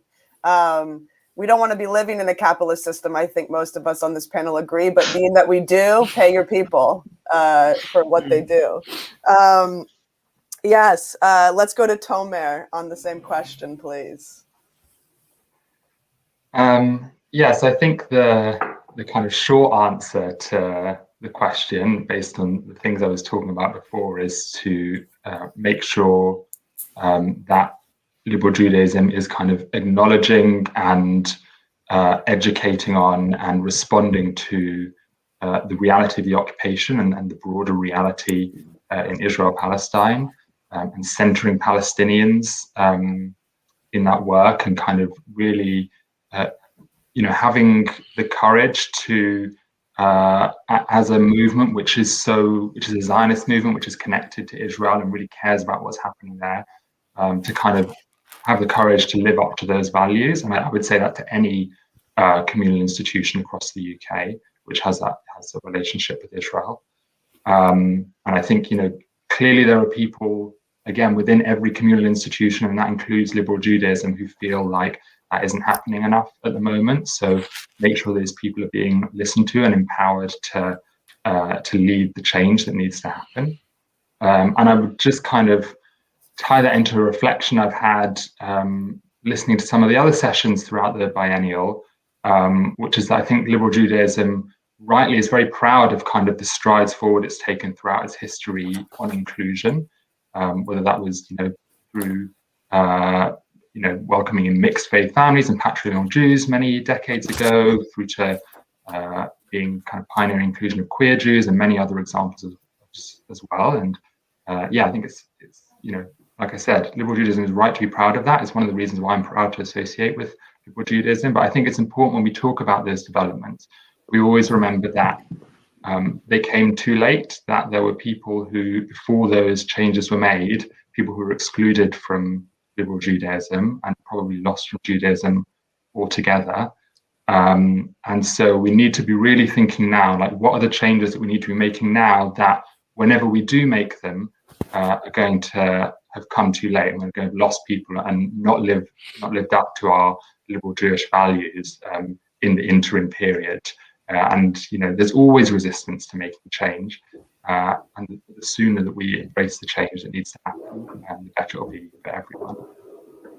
In terms of the second part of your question around what NowMod is doing to pioneer or be more inclusive ourselves, again, it's a really important question. Every institution and organization and group needs to challenge themselves on it. We're certainly, like the rest of the Jewish community, been thinking a lot about how we fulfill our aspiration to be anti-racist over the past year, and in the wake of the Board of Deputies report on racial inclusivity. We do have Jews of many different backgrounds and ethnicities in NowMod, but we, like the Jewish community as a whole, are kind of skew Ashkenazi centric. We also skew towards the progressive end of the Jewish community, even though we do have members from across it. And I think it's really important that we don't get trapped in a silo like that, and we welcome in anyone from across the community, religious background or not. Also I think as a kind of volunteer-run group, it is hard for people. We have a lot of people joining us who want to be involved in our campaigning and in our cause. And as a movement with a very small budget, with no staff, it is hard to make sure that we're creating opportunities for everyone to live out their values and play the role they want to play. And people with more capacity to do that in their lives are in a better position to get involved. And so there's definitely structural barriers we need to think about to make sure that, anyone who wants to be a part of our movement, an active part of our movement, can be. Thank you, Tomer. For one brief moment, I'm going to wear my NowMod hat and add to that the two things that I've noticed, and I think this is learning for LJ, I'm sure, as well, because in some ways I think LJ can teach us on this, is I think I've heard the critique that we are not as good at our multi-generationality as we could be. We're very much, not necessarily that this is an age divide, and it isn't always, but the fact that we're on Slack and all these platforms that are quite new to a lot of people. I've heard feedback that we need to be better about how our methods to make it a more multi-generational open space. And another thing is that NowMod was founded largely by people who were thought of themselves more as religious, whereas the Jewish left in general, at least of old, very much thought of itself in some ways as secular, atheist, non-theist. And so I think there's an interesting thing that's happening within NowMod where all those folks are there together, and we're trying to figure out, what is Jewish religious or a-religious identity look like? So just wanted to add that as extra kind of texture. Thank you so much. Let's go to, that way, Dex, you're not at the end of this round as well. Can we go to you, Dex, and hear, what can we learn as LJ from what you all have been doing, and what's the next phase of Homos and Houmous? Yeah, absolutely. And first, I just want to speak to the question of multi-generationality. And I think that on that one, I think that the best way to do that we've found is really to look at what is your history, whether that's what is the history of your movement, what is the history of the form that you're taking, what are the political histories that have been mapped. So certainly we work with a lot of fantastic artists who are over 60, who are over 70, people like the Cockney Music Hall artist Vivi Lax, or the performance artist and filmmaker Ruth Novacek. Really, really exciting people who've been doing this a really, really long time, and actually who've seen progressive moments of kind of of seeing Judaism and the Jewish left kind of lose its focus, lose its organization, and come back to what I think is right now a really exciting moment in socialist and Yiddish Renaissance, which has not been surpassed in a really long time. As far as takeaways, I think it's remembering that none of us are an island, and that to get organized, you need to be part of broader movements, in whatever role that takes. That doesn't mean that you have to be the one spearheading everything yourself, but I think seeing what are my values and what kind of people around me are already doing this, the work that we've been able to do with Pink Peacock and with Judas before that, back in 2017, have really helped organize us as a movement and see who else is doing this. We've been working with Jews, who are a Jewish drag troupe based in Berlin. Hopefully we're going to go over there soon. As far as what we've got up next, we are in residency at the Royal Vauxhall Tavern in South London. And it's like this wonderfully old music hall venue that I think notoriously Freddie Mercury snuck Princess Diana in one night. And yeah, we're going to be there on the 9th of August. It's a Monday, very punk. If we're also planning, we've got a big tour coming up. This was the poster for the tour which went online. And we're going to be doing a big fundraiser in the coming months for that, a kind of drag auction. I think we're going to call it Smotherbees. And so we're going to be encouraging people to donate goods and services for that to raise money for this tour, because it's so expensive, because we don't pay cabaret fees. A lot of the time, cabaret venues are paying people sort of 30, 50 quid to perform, and we just will not do that anymore because it's not sustainable. So hopefully, if we make that kind of money, we'll be coming to Bristol, Sheffield, Manchester, Glasgow, and London. And support, get organised, and thanks so much. Thank you, Dex. I think we have time to hear from Charley, and then what I want to do is a lightning round where you all say, where can we find you? How can we get involved with the project? And you can give us your, any social media or anything like that. I think people would really like to hear that at the end. Charley, you were an RSY movement worker, so I'm sure you have something to tell the establishment about how we can do better. Okay. So I was going to say that I think being because Veranenu, what the sort of thing that we do is kind of broadly synagogue adjacent. The thing that we've really struggled with in terms of what I've struggled with in terms of parent bodies and sort of big institutional things is that people look at Veranenu and see a group of young-ish people doing something, engaging people, which they struggle to do, and try and co-opt that and say, please come to my synagogue and do this thing for us so that we can draw on your resources and do what you do. And that is a bad approach because I think that makes it feel sort of instrumentalized and almost utilizing this thing that we're building intentionally for some other ends. So I think from the perspective of establishment communities, if there are people within those communities who have initiatives they want to set up, I don't think the role of the sort of overarching bodies is necessarily to try and work out how that can fit into pre-existing frameworks, but to give those sort of initiatives support, resources, space, if they really believe in what those things doing, to let them grow and foster and all of these different things. There's definitely collaboration that can happen, which isn't sort of just being instrumentalized for other problems that are being faced. So that's my takeaway, I guess, on that. On the inclusion front, I think giving platforms to people who otherwise don't have platforms is really important. I think personally, in terms of the music stuff, my family is from Iraq. I've been trying to work out how to bring sort of Mizrahi music into a very American Ashkenazi type of sort of sphere, and that is challenging. It's something that I'm trying to really bring into what we're doing, trying to sort of draw on that, and there are some incredible people who I've been speaking to about that, which is great, and making things accessible and making sure that our events are open to everyone who wants to be a part of them. And I would just end by saying that I think the most important thing, and I think maybe something that all of us can sort of testify to through what we're doing, is that I think building radically compassionate communities is the way forward, or the way out of this sort of juncture that we find ourselves in. And I think that if the establishment sees that as an opportunity and something which is strengthening rather than sort of a threat to the way things have always been, I think that would be the way to go forward and to really strengthen the future of the Jewish community in the UK. Thank you so much, Charley.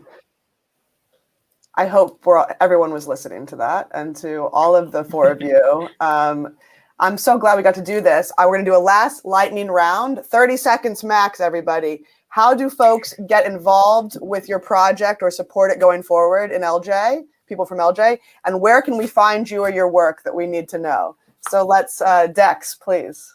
Homos and Houmous, we're on Instagram, we're on Facebook, and all our tickets are sold through a website called Outsavvy with 2 V's, and you can sign up there. You'll see a link to our mailing list. I love a mailing list. That's it. Thank you. Tomer. Yeah, so we would love to have anyone who wants to get involved in our movement to end British Jewish support for the occupation. You can find out more on our website, which is nowmod.org.uk. That's NAAMOD. And also on social media, you can search as well.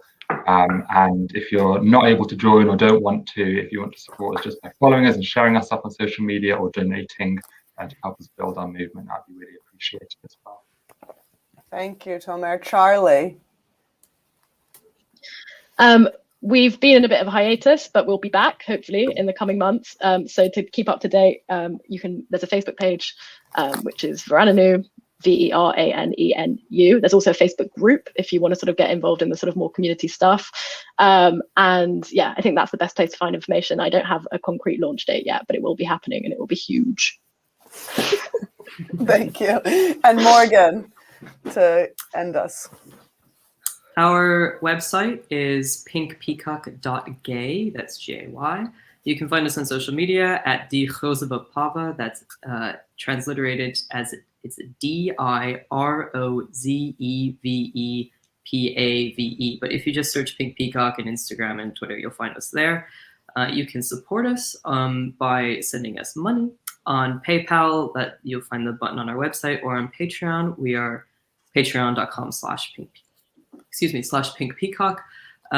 You could also, I think, support us and get involved by considering a no-state solution to the Israel-Palestine question in the wonderful anarchist tradition. States will not save us. We will suffer the problems of imperialism and capitalism as long as we have nation states. That's my final plug. Have a fantastic May Day weekend. Thank you so much for having us, Leah, and Liberal Judaism.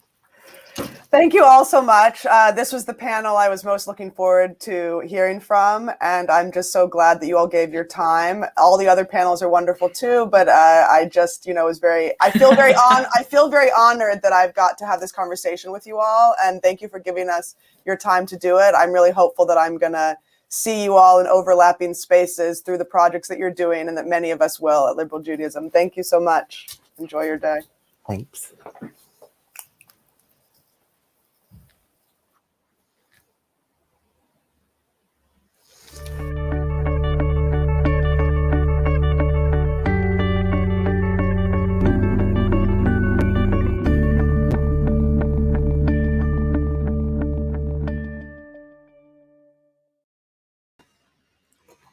Hello. Wow, that looked like an incredible session.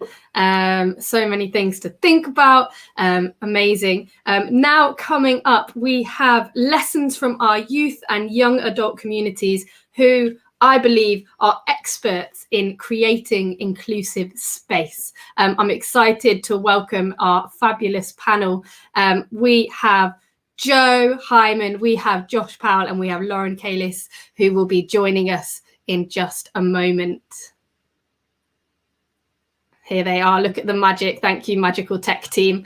Fabulous stuff. So I am Rabbi Anna Posner. I'm the student chaplain. I started just last September, so it's been an interesting year with students. Mostly, we've not been able to do everything. I say we, my colleague Adi at Reform Judaism and I work together. We've not been able to do everything that we wanted to do with the students this year. Everyone knows why, but it means we've had loads of time thinking about how do we create a creative space for such a diverse community of young adults across the campuses, often across denominations and different backgrounds. And I was tapping back into my time, grew up in LJY Netzer, and always thought that youth movements and young adult spaces really are at the forefront of thinking, talking about, but also acting on inclusivity and creating inclusive space. And so I thought, who best to talk to while we're talking about breaking down walls, creating inclusive space, than some of the leaders of our young adult communities. We've got Josh here from LJY Netzer, Joe from JW3, and Lauren from Moisture House. And that's enough from me. I'm going to go to each of you, and I'd like you to tell me a little bit about your organization, and also, what do you think it means when we say inclusion or when we talk about inclusive space. So as you are to my right, Josh, we are going to start with you. Hi, Anna. Thanks so much for inviting me to be on this panel today. So I'm Josh. I'm the LJY Netzer movement worker, and my pronouns are he, him. So LJY Netzer, as I'm sure many of you know, is the youth movement for liberal Judaism. And we believe in liberal Judaism, Reform Zionism, Tikkun Olam, and youth empowerment is kind of a brief touch on what our ideology is. And we run things like sleepovers and weekend events. We've got Kadima coming up again this summer, and a new camp, Machane Haneni, for 15 to 17-year-olds. So for us, really, as we're like working mainly with young people aged between like 8 and 17, so it's really in people's formative years. For us, like creating an inclusive space on our camps and like beyond, is about creating an environment where all of the participants that come on our camps are able to like flourish and grow and build in their confidence, that they're able to explore their identity without fear of like prejudice or judgment, and also like build their own identity. So I think for us, that's kind of really where like an inclusion space like hones in. Amazing. So for you, that space is about individual identity. I love it. Thank you so much, Josh. Lauren, we'll go to you. Thank you so much again, also for inviting me to talk on this panel. And I have to say that Josh is also living with me in Moishe House. We're different areas, but we're living here together. So as Rabbi Anna said, I'm Lauren. I work at the Board of Deputies of British Jews, and I'm living in the newest Moishe House in East London in Hackney. So returning back to the family roots. And for those of you who don't know what Moishe House is, we are a group of young people who are living in a house, and we have a rent subsidy, and we are creating a community and hosting events for other young Jews in our area. So we moved in a few days before lockdown. So kind of as everyone's experience of the year has obviously been extremely shaped by the pandemic, but we're very excited to have started building our community, and for people to actually come inside instead of just virtually at some point soon. So I think inclusion, I think it is complicated. I don't think anyone's cracked it, which is why I think it is really positive to be, having this space to even talk about it. And I'm very excited to hear from my other friends and panelists on their thoughts. But I think there's kind of two sides of it. I think there's a very having this space to even talk about it. I'm very excited to hear from my other friends and panelists on their thoughts. But I think there's kind of two sides of it. I think there's but like it's like a bit fun. I'm very excited to hear from my other friends and panelists on their thoughts. But I think there's kind of two sides of it. I think there's but like it's like a bit fun. I'm so sorry here. We seem to have an issue with the sound. Lauren, we will come back to you because I very much want to hear your answer. I'm so sorry about that. But Joe, whilst we sort out the sound, we're going to hand over to you.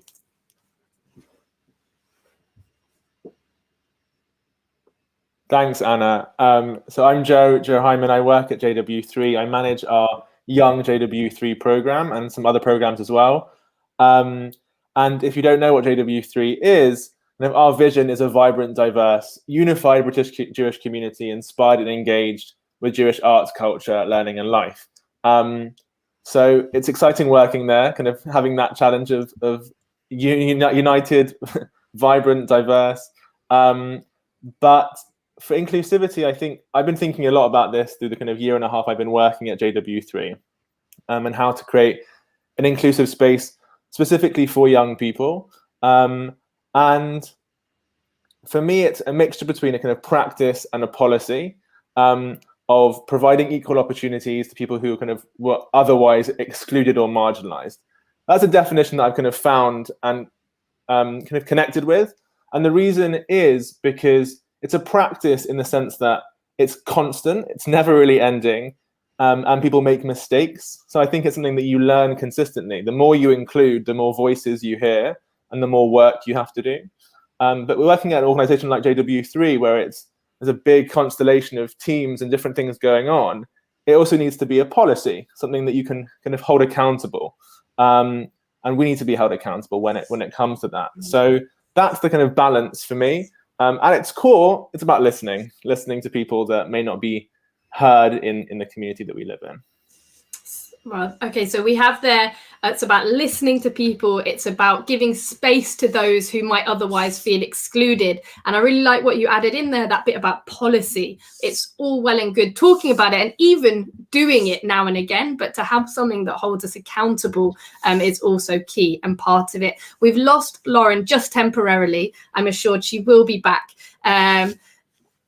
In fact, she'll be back very soon. But what I've noticed, what I think is really interesting about this group that we've got here is that two of you, both Joe and Lauren, and also Josh, when you've got your Moishe House hat on, are working in multi-denominational spaces. So it's not just about how are we inclusive within a liberal Jewish framework, but actually how do we create space that is open for anybody of all denominations and none to feel welcome in the space as well.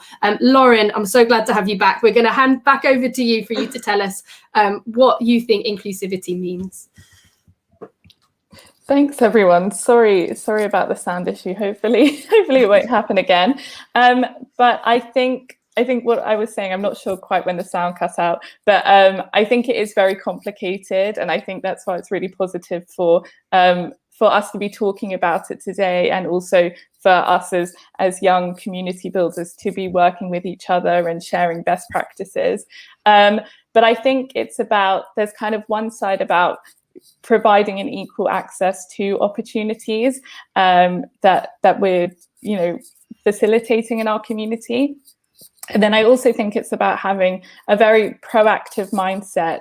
It always needs to be on the agenda. It can't be an afterthought. It needs to just be completely embedded into everything that we do and everything that we communicate with. So, looking at who's not in the room and what can we do to make sure that everyone in the room is feeling comfortable. And for us, as we're building our new Moishe House community, we have to be communicating what our values are and what we're going to be creating this space about, to make sure that people do come in. So I think, kind of two-sided, a very practical thing, and then just also being part of kind of the mindset of everything we do. That's amazing. And you use the word comfortable, and I wonder if maybe that will come up in what else we talk about, because when you've got a diverse space, is the goal comfort?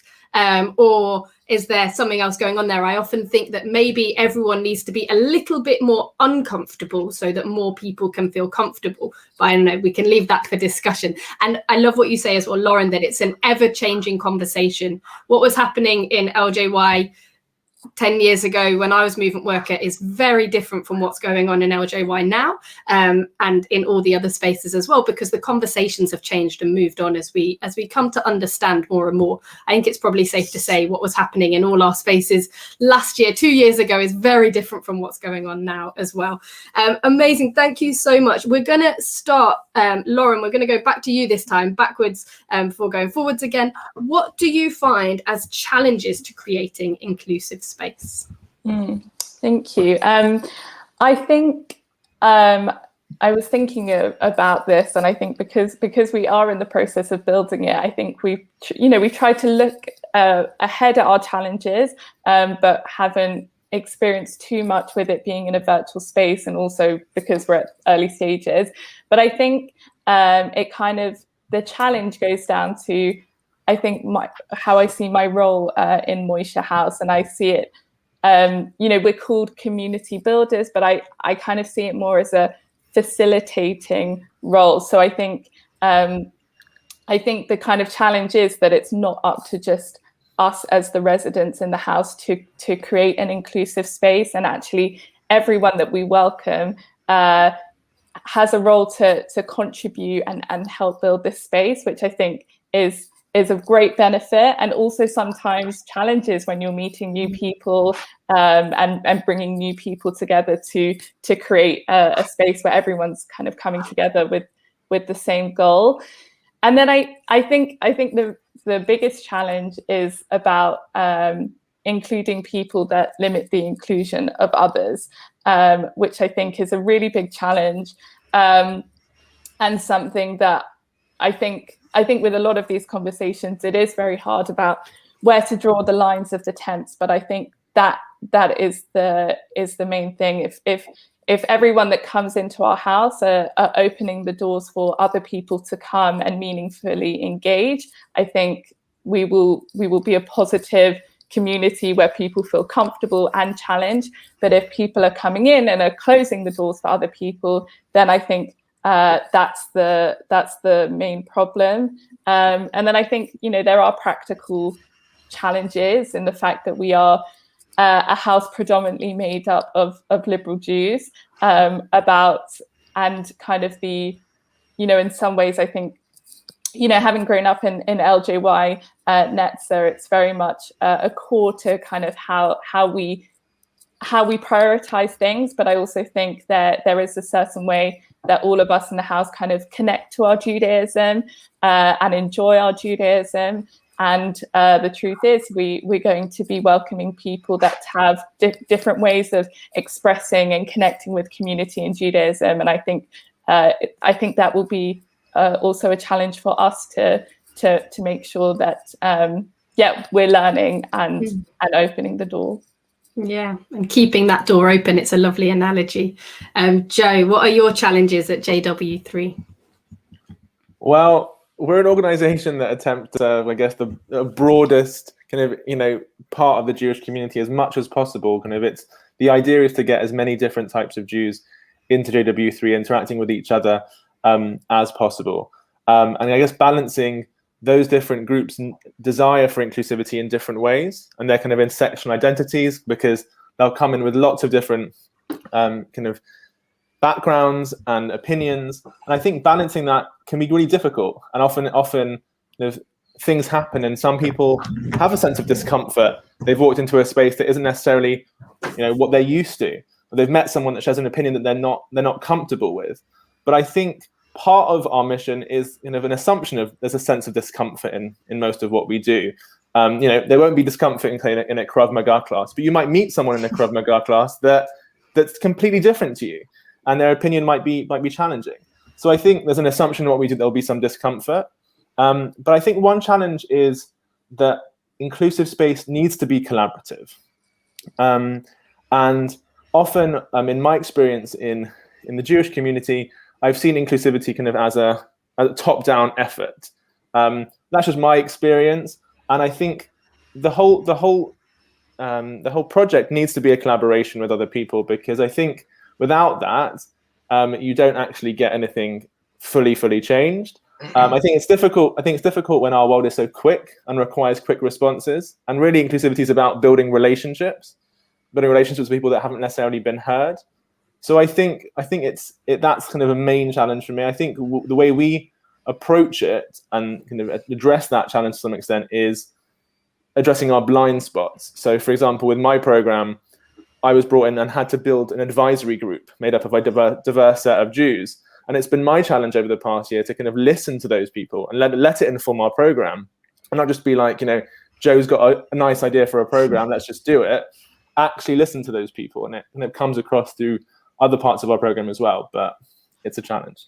And Joe, both you and Lauren touched upon the kind of communal effort that you're facilitators of creating this inclusive community. And you both also said something which I think is so important about when we're talking about inclusive space, we're talking about sharing a space with a variety of ideas, values, opinions. And it's not just necessarily, LGBT inclusion or any other kind of inclusion we might think of, but it's actually just a diversity of an individual and what that might bring to the space. Josh, tell us about the challenges you have at LJY Netzer. Yeah, I think similarly to kind of what's been said, there's definitely like such a challenge that it's always growing and it's always an ongoing process. And I think with LJY Netzer, there's like challenges to do with like getting everyone into the space to begin with. Like camp has a financial cost. Also, for example, like Sandroid, the site that we use currently isn't wheelchair accessible, and that's something that we've been like looking to change whenever we've been like looking for new sites. And then also when you think about staffing, like does everyone have like the experience or the exposure necessary to like deal with any inclusion issue that may arise, and are we all going to be able to support like every child that comes onto our camp in the way that they need to be supported? So there's always these questions that we have to like ask ourselves before any of the camps happen, and think about is there like additional training that needs to be done this year before camp for them to try and like solve that. And then also I know that in organizations like JW3 and Moishe House, we're like, it's amongst our peers, but even in a camp setting, I think to an extent, like you are like led by the participants and led by like them as a community. And so that's also like another challenge you have, is that we have with LJY Netzer, we have them for like 2 weeks often in the summer, and then there's like a whole year until the next camp, and we try and build this like inclusive space where people feel supported, and then we don't have them for like as long for like another year, although we do have weekend events and shorter camps as well. So another challenge, really think about how do we like maintain the momentum of like building inclusive spaces, and how do we work with integrating new people into LJY, and how do we really like educate them and make sure that they share the values of inclusivity, and that they also want to celebrate like the participants around them and their community for like the diversity within it. So yeah, so I think that those are kind of like the three main sorts of areas within LJY that I see as being the challenges to inclusivity. Yes, it's a real different setup, really. You've got these events that happen throughout the year, and it must be a challenge keeping that momentum. And also, like you say, welcoming new people into the ethos of the space that you will create. I think that leads us perfectly into a question we've had in the chat from Sarah Newman, who says, I'm a big advocate for Jewish youth movements, but what do we do when we age out of them? How do we keep that enthusiasm and empowerment going? Is there somebody who wants to dive into that one first? I'm happy to. Go for it, Lauren. I think all, well, having grown up in LJY, it's had a like such a profound impact on my values, and also the importance of community. And I think community is not something we will ever age out of. And I think it's about connecting with like-minded people. So I'm obviously going to say, Sarah, please come round to the Moishe House when you can. But I think if there's never going to be one person just feeling that way, and I think it's about talking to people and finding new communities or building new communities. We can never have too much of people connecting with others, and it's one thing I'm really have enjoyed about kind of Zoom and being able to just be able to kind of talk and work with so many more people, and I think if you've got an idea and think it's a good idea, there are going to be other people that are looking for the same thing. And so it's what kind of Joe was saying about being collaborative, meeting like-minded people that you can be a part of a community and help create the space for others. That's fabulous. Thank you, Lauren. Does anyone else want to respond to this question as well? Go for it, Joe. So I think there's two pieces kind of within a denomination or a kind of community. I think it's about ensuring there are leadership opportunities ready for people at that point when they kind of grow out of youth movements. I think that's something that I didn't see so much growing up. However, I think the importance of spaces like Moishe House and JW3, where they're kind of melting pots, where people get to a point when they're in their mid-20s and they've grown out of a youth movement, and sometimes their values, their interests have changed.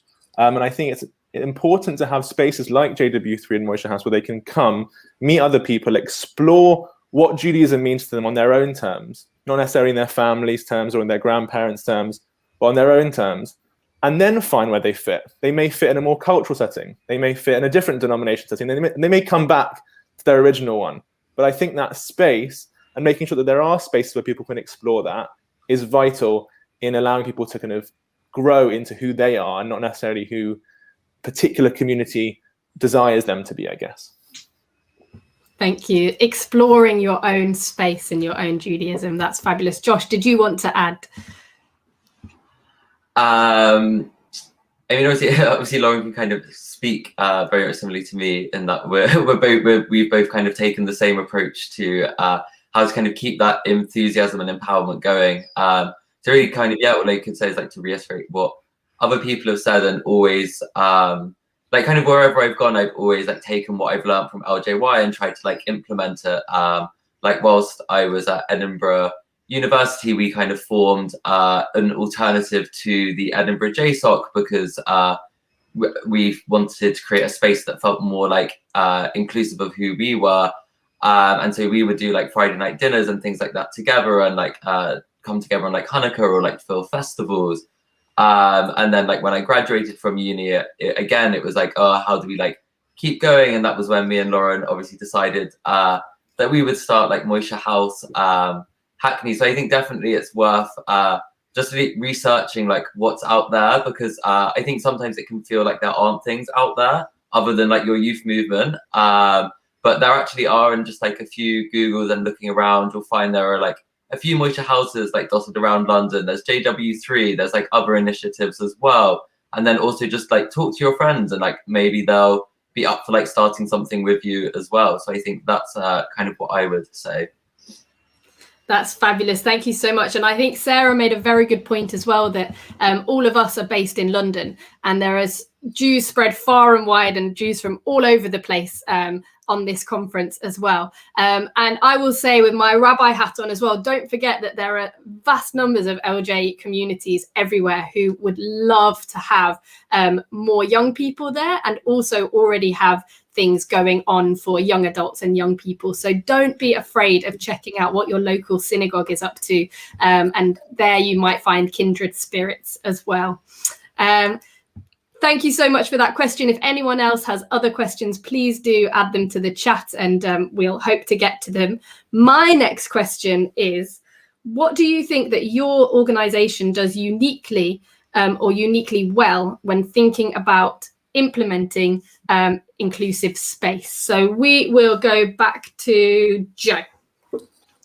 Sure, and I'll just say to Sarah before I start that we've learned a huge amount over this past year about access, and that's kind of part of inclusivity. And we have many online events for young people coming up in May, and we'd love you to be part of them. So check out on the website. But our organization, what I've learned in the past year and a half working at JW3 about what our organization does best when it comes to inclusive space is that we're one of the only spaces where different voices can come together and have conversations at high level, which is really exciting within the Jewish community. And when we are open, when our building is open, there's a culture of encounter. You can meet someone that's different to you at the staircase, or you can meet someone who's different to you at the coffee shop and learn something new. And that's really special. When it comes to young people, I think having a clear program that's made by young people, for young people, and formed by a diverse bunch of young people is vital. So I think often programs may be, again, top down, and it needs to be created by the people who are experiencing it. That's what I think JW3 does best at the moment. Encounter, and from it coming from the bottom up. That's great. Josh, over to you. Yeah, it's so funny thinking about it, like what do you do uniquely well, because we're so used to only ever looking at it through the lens of like what can we be doing better. But I think in LJY, something that's like quite unique is that it's so led by our members. So like a lot of the things that like come into place within LJY of like what our educational priorities are for the year, like what we can do, it comes from our Veda, which is our like decision-making body, where all of our members from like I think 16 upwards kind of come together, and like we take a look at like LJY and where it's at and where we want it to be at in the future, and think about like what can we do to like implement it to get there. So a lot of these like initiatives and like things to do, conversations around inclusion, actually like sparked by our younger members. And there's also a decision-making event, Kinnis, for our even younger members, where these things come up and then they get kind of like fed back to us, and like we talk about them as well. And like one of them comes and like kind of talks through like what they've been thinking. So I think that's definitely something that is great about inclusion and LJY, is that it's a collaborative project between all of our members like across the age spectrum. And so for me as like a movement worker, specifically, like my role is very much like listen to like what the members are saying and like what they want, and what they think we could be doing better, and how they think we could do things to make them feel better supported. And I think that's just such a lovely thing about LJY. And there's something like so special about things that are around like, oh, I'd love it if you could like do this, coming from like our like 9-year-old members. And it's like a really like heartwarming experience. And I think another thing with inclusion that's kind of advantage I think LJY has as a space is that at the end of the day, like camp is like so much fun, and like it means that there's so much there's such a broader way to engage with inclusivity than just like educating on it. And like because obviously it's such like a serious subject, but it's also something to really like celebrate. And I think sometimes it can be easy to forget like the fun in it. And so like an example of that would be that each year we choose a theme of the year, and that this year our theme of the year is Rainbow Jews, which was voted again at Veda. So that's really about looking at Judaism through like an LGBTQ+ lens. But the way that the theme works is it's then like woven into like our Gangeshlafs, it's woven into our Erev Tarbut, so it becomes not just like an educational framework, but also like a tool for like cultural celebration, which is just also such a important part of like pushing it to being a celebratory space as well as being an inclusive one. Amazing. And the fact that was chosen as the theme of the year says something, I think, as well about the space that has already been set up at the youth movement. I have another question. I've forgotten somebody. Lauren, I'm so sorry. Lauren, tell us about the challenges that you have at Moishe House. So I was kind of thinking about our year in the Moishe House, and actually thought back to our application process for starting the house, and remembered that one of the first questions we were asked was, how do we feel about inclusion? What would we do to create an inclusive space? So I think that was a very actually clear way, which I maybe overlooked at the time because I wouldn't have expected anything less, but it really showed from the get-go, if this wasn't a priority for you, then Moishe House shouldn't be a place for you. I think we're very lucky that there are funds available to make our house a more inclusive space. So, you know, if someone did have accessibility needs, we would be able to facilitate them. And then we also have been provided with quite a lot of training opportunities, and I think that is something, you know, you introduced us all as experts, which I think is very kind, and I don't think I am an expert, but I think the reason why I'm living in a Moishe House and so happy to be on the panel today is because inclusion is a huge priority of mine, and I think I know I don't have all of the answers, but I think it's important to ask those questions, to, you know, take on different training courses to to learn, to improve. So I think that's very much part of the culture of Moishe House and our development as Moishe House residents.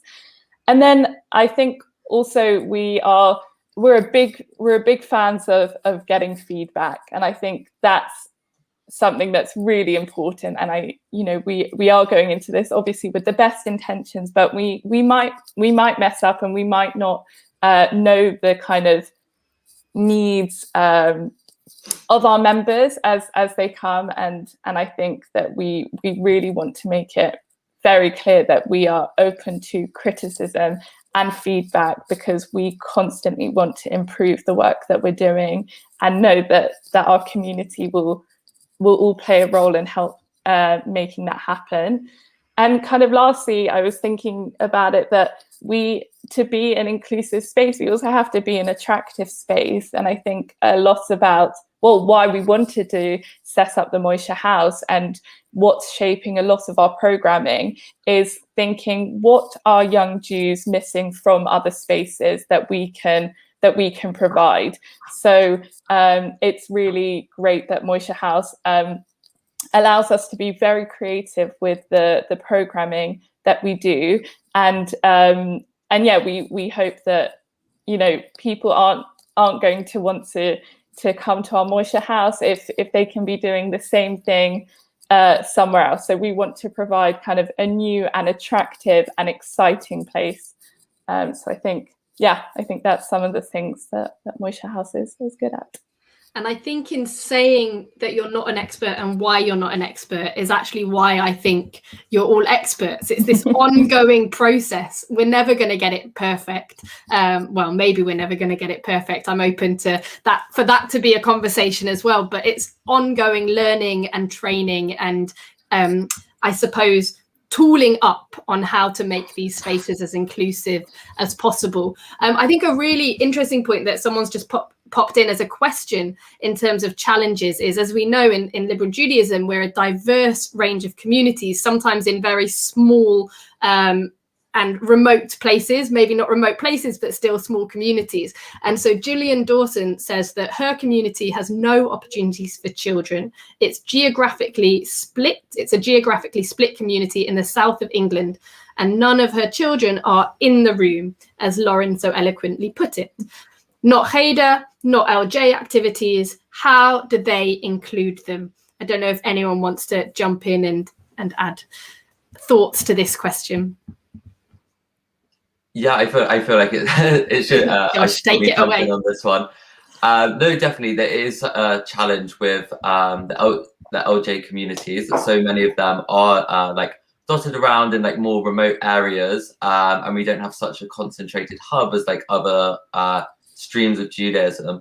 I think from like an LJY perspective, I know that the virtual events that we've done that started because of coronavirus, for example, the Pesach packages that we sent out to do on Zoom, the Hanukkah ones as well, and like various other virtual activities over the year, and of course like the ones we've done over Biennial this weekend, they may have like started because of coronavirus, but they're not going to finish when the pandemic finishes. We've really enjoyed like connecting with people from more remote locations and starting to like bring in those communities more. And we definitely want to continue to run like these kind of like virtual programming, because we have definitely found it really, really valuable. And I mean, I would definitely say to like Gillian specifically, or to like any other LJ community members who are watching, like definitely please do feel free to like email me of josh@liberaljudaism.org, and I'm like so happy to like call with you if you wanted LJY to run a specific session online just for your community. We can do that as well if they don't yet feel ready to like join in the bigger ones. And I think also like we're talking that collaboration is like so important. I think it's definitely worth reaching out to other communities as well, because I know many of them moved their Heders online virtually, but and although like they may start resuming in person, they are still going to continue with a hybrid model of online or offline. And I think that's something that like we need to think about, is that these things are there, but maybe we're not always signposting to them as best as we could, and maybe we need to like improve how much we push these these projects that we know are going on, and we like assume sometimes I think that everyone knows is going on. And I think definitely the questions from like Sarah and now from Gillian has made me realize that the projects that we think everyone knows about, I think often they don't actually all know about it. Amazing, Josh. And I think you showed the incredible resources at Liberal Judaism and indeed LJY Netzer for communities who want to do things with their children. You guys are there to help with that as well and help facilitate that. That's really great. My next question is, we talk about inclusion and wanting to make sure people can come in the room. We've had the analogy of leaving the door open. But are there boundaries to inclusion? And how do you understand what those boundaries are and implement them? I think with this one, we'll start with you, Lauren. Thank you. I think this is it's a hard question, and I think what we've done as a house, we can't talk about it enough, and we I think, you know, so we are actually also going to carry on doing virtual events, but as we kind of are welcoming new people into our house, I think we as kind of as the house facilitators, the community facilitators, we probably need to discuss this even more than we already have been. So I think that's one thing, making sure that we're very clear and we're all on the same page with that. And then also looking at kind of the other things that we can do to give those signals that about what we stand for in terms of inclusion. So we hope to bring in different speakers to run activities, and we hope to have a broad range of activities. So we want to make sure that there are clear signals going out all of the time for people to understand who we are and what we stand for as a community. And I also think kind of while we're in the early stages of it, it's about, you know, we've all talked about kind of how our work on inclusion is an ongoing process, and I think it fits into that building a community is an ongoing process. And I want to make sure that kind of in our early days, we're doing our events are kind of bringing people together in very kind of a neutral and not a challenging way, and a very comfortable and safe way, and kind of to build on the things that unite us, that we have in common, even if it is a very small thing, just really building on those common foundations before we start kind of really challenging this space and letting our community develop. So I'm not so clear on it, and I think it's about kind of very clear communication and for it to be embedded into everything that we do. But I think we will have some challenges, but I think it's about kind of how we work together to overcome them and limit those challenges. And maybe working out those boundaries is part of that challenge there. Joe, what do you think? What are some boundaries to inclusion? So I think boundaries kind of come from, I guess, values. And something that I learned hosting our Young JW3 series Denomination is that in a denominational space, there are particular values that really, really make clear where the lines are in a lot of ways. Not everywhere, but in a lot of ways. JW3's values are inclusivity, community, creativity, loving kindness, collaboration, and leading by example. 6 wonderful values. And that's what guides us when it comes to kind of setting boundaries. But there aren't necessarily clear ones, because all of our stakeholders, all of our community members come from different spaces. So it's a balancing act constantly to make sure that there are specific places for people to grow in their own kind of marginalized community. So kind of LGBTQ Cafe, which we host at Young JW3, but also making sure that people feel safe throughout the program, whatever event they go to, or in our building. But it's something that's very much a live conversation at JW3 right now as to kind of what do boundaries look like when you're working in this cross-communal space. Thank you, Joe. Josh, what do you find are the boundaries at LJY Netzer?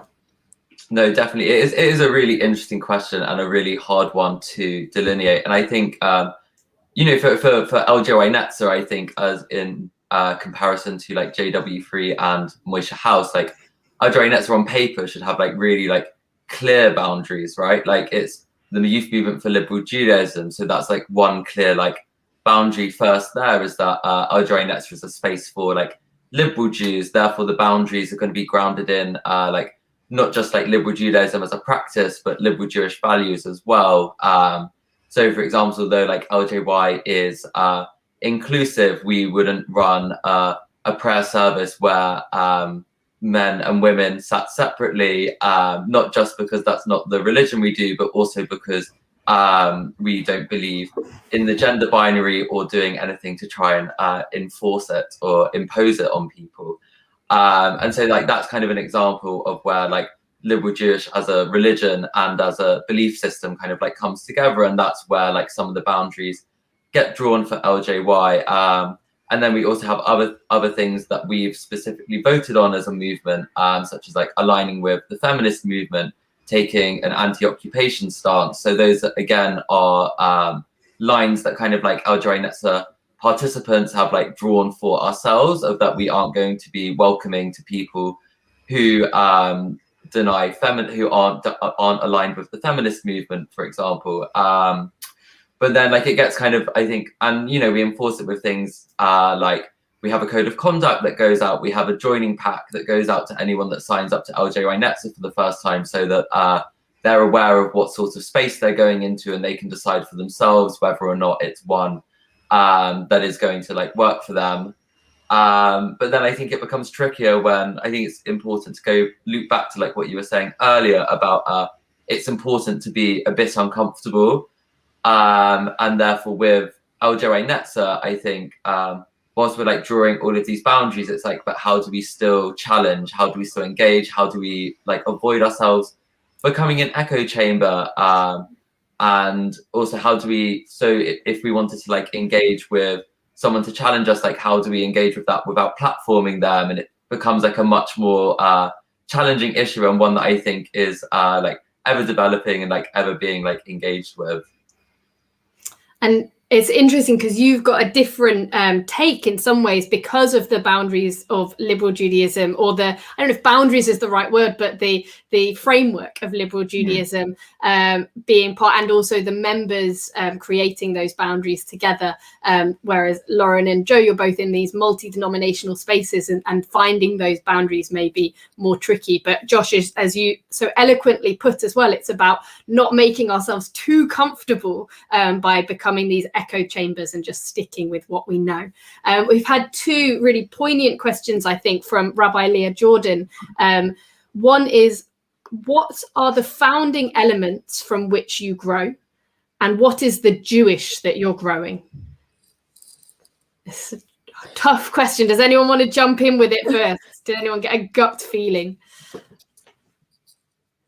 I mean, I think I grow when I learn. I think taking it kind of simply, but that's kind of what came to mind. And I think you learn in so many different ways. And from each person, I've already this year have learned so much, and it's just by having those conversations. So I think, and I also think learning is an active and ongoing process, and I think that is my Judaism, and I hope that this will be a place where it's the very much the norm in Moishe House, and even when it's just us as the residents just having dinner, we always end up talking about some issue or problem in a deep way, and I think that is what I love about it. And I think, you know, when you learn, you are challenged, and when you learn, you develop, and it means it's kind of a more exciting place where you are able to give and also receive. That's fabulous. Thank you, Lauren. Does anyone else want to jump in with an answer? Go for it, Jay. Sure. I think for me it's about kind of what are the Judaisms that we're growing, and it's about quality, variety, and volume at JW3. That's kind of our thing, and multiple entry points to Jewish life. I think that's the exciting thing for me. There isn't a particular Judaism that JW3 is offering. It's cultural. It's also religious. It's also this. It's also that. There's lots of things going on, and seeing what that looks like when it comes together is exciting for us. Amazing. Thank you. The multiple entry points. Josh, do you want to add your 2 cents? No, definitely. I think with like youth movements specifically, like youth movements exist. The founding elements of them are that we want to change the world essentially, and that is like where youth movements come from. And so like our whole ideology of like liberal Judaism, Reform Zionism, Tikkun Olam, and youth empowerment are all built around the ideas that like when LJY was founded and these principles were decided as the most important ones was because we had a critique of either how like Judaism was or like how the world around us was. Like for example, to take like liberal Judaism as an example, the like critique when LJY kind of started was young people being disengaged in Judaism not feeling relevant for young people, and then the mission for LJY was to like reinvent it, experiment, do like fun things, do things that like haven't been done before in like more traditional spaces, and like encourage people to develop their own relationship with it. And so I think kind of from that, like the Jewish that like we're growing as a movement and that we want to grow is really one rooted in like activism, one rooted in like challenging, one rooted in like radical thought. And I think you kind of like see that a lot of the times from so many Al-Jari Netzer Bogramot go on to work in charities or startups or NGOs. And so I think that's kind of like at the heart of like what we want to do is we want to inspire other liberal Jews to go out and like take what they've learned from LJY and like put it into the wider world. I know at least that's definitely what I would like love to do in the future. And between us, we've got such a variety. We've got a Judaism of action, a Judaism of learning, and a Judaism of variety, I think, in Joe's answer there. And between it just makes for a wonderfully inclusive space. So I've pegged you each as the experts. I've made this bold statement that youth and young adults and young adult spaces do the best job of inclusion. So with that in mind, this pressure that I've put on each of you, I'm going to ask, what advice would you give to those trying to create more inclusive space? And Josh, we're going to start with you.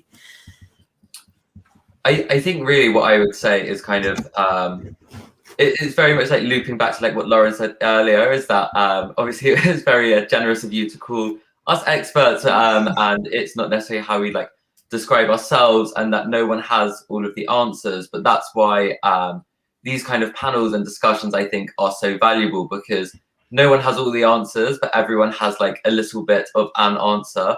And then when we kind of like put it together, that's when we can start making progress. So I think like my advice to those trying to create more inclusive spaces would just be like really like collaborate, call, speak to people. Sometimes it can feel like so overwhelming and daunting, thinking about like what can we do to make our space more inclusive? Like how do we get over these like enormous hurdles that we have like in our heads looking at it? And it's about like kind of taking a step back and realizing that you probably don't have to fully reinvent the wheel. There's probably other people who have had similar challenges and have overcome them, and just kind of by like speaking to each other, sharing like best practice, sharing ideas, and then also like listening to the community that you're working with, whether it's like a Jewish community or like whoever is around you that is in the space that you're operating. So it's about like listening and collaborating, and I think that's really at the heart of like what we all need to do. Thank you so much, Josh. Joe, I'm going to ask you the same question. Well, I guess first of all, just address what's at stake here. I think for me, inclusion is about creating futures for people that can't see it for themselves. Mm-hmm. So that's the really kind of the vital point that's in the center of all of this. That's what's at stake.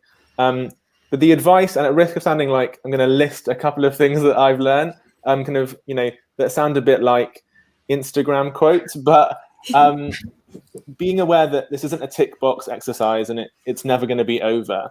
Accepting that and kind of just starting, listening and not being defensive, centering the people that you're listening to, accepting imperfection, but constantly striving for more. And two last things are kind of doing the work in your space or community that you're able to respond quickly when something happens that's really, needs a voice on it, kind of something that happens in the world that needs people to see that an organization is listening and hearing, but also being able to do the long-term work that's needed. You have to balance that, especially in bigger organizations. And for me, it's about taking risks and being bold, like pushing the boundaries of what it looks like to be Jewish and seeing what happens. Because I think that's when you find the people that may not have been heard or seen before. Thank you so much, Joe. These are some great tips. Lauren, I hand to you with the same question. Thank you. I think I thought about this kind of maybe in three steps. Starting off, I think you can never be too clear about communicating what you stand for and what the space that you want to create stands for. And we can never take for granted that people will assume that this is going to be an inclusive space. And I think we need to, and I think LJ broadly, I think is really great at it. And it's definitely something we are trying to kind of take to our Moishe house to make it kind of very clear. And then, similar to what Joe said, it's an active thing. We've got to do the work. It needs to be proactive, and we need to be constantly striving to be better and really dedicating time for it. It's not something that can just happen automatically. And then I think the last thing is to be open to criticism and to receive feedback to improve. And I think, and I see it in a lot of communal spaces that people maybe want to be inclusive, but maybe aren't as willing to make the changes that are therefore needed with the people that they are included. So I think it's about making it clear what you stand for, doing the work, and be open to criticism and feedback to improve. That's fabulous. Thank you so much to all of you. Some really insightful tips that you each had about not being defensive, listening. I think it came out in all of our answers is the ongoing process of inclusion. And Lauren, you said, do not assume that just because you say you're an inclusive space and inside the space you talk about how inclusive you are, that everyone outside the space knows about that. And I think, Josh, you touched upon that as well with saying, we thought people knew about what was going on, but clearly some people don't. I want to say a huge thank you to the three of you for coming and sharing your wisdom. A shout out to the things that you each do.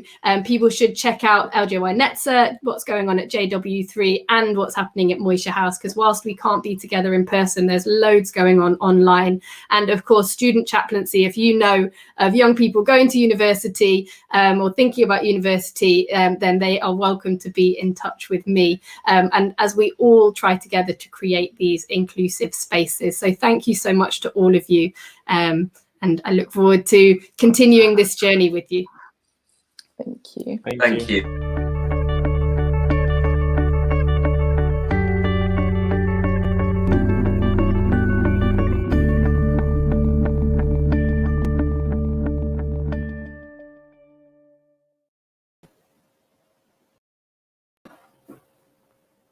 Hi, everyone. Just an announcement about what's coming up next. So we've come to the lunch hour to 12:30. Please grab something to eat if you have been with us from the morning today. And there are options for lunch and learns. If you have signed up, you have to sign up for those. You will have the links in your email. We've got Rabbi Dr. Margaret Jacoby talking about a time to break down and a time to build. Is there a limit to change? Rabbi Alex Wright, a lunch and learn, no Ammonite or Moabite shall enter the congregation of the Eternal One. Breaking down walls, what about Ruth, the Moabitess, and Boaz? And then Rabbi Richard Jacoby and Mish Sampson talking about inclusive services over lunch and learn, an example of changing the what and the how.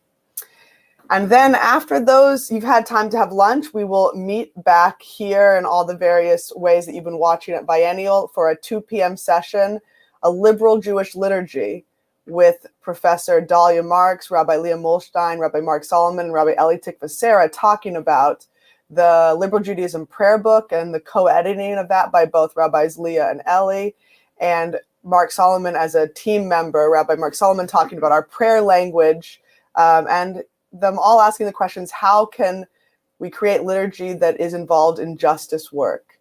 And that's going to be, they're going to be joined by Rabbi Professor Dalia Marks from Hebrew Union College in Jerusalem, who is co-editing the Israeli Reform Prayer Book. Can liturgy be inclusive is the question. So stay tuned for that at 2 p.m. in all of the Biennial spaces, and enjoy lunch, and you're off to your lunch and learns at 12:30. You'll have the links to those in your email. See you all soon.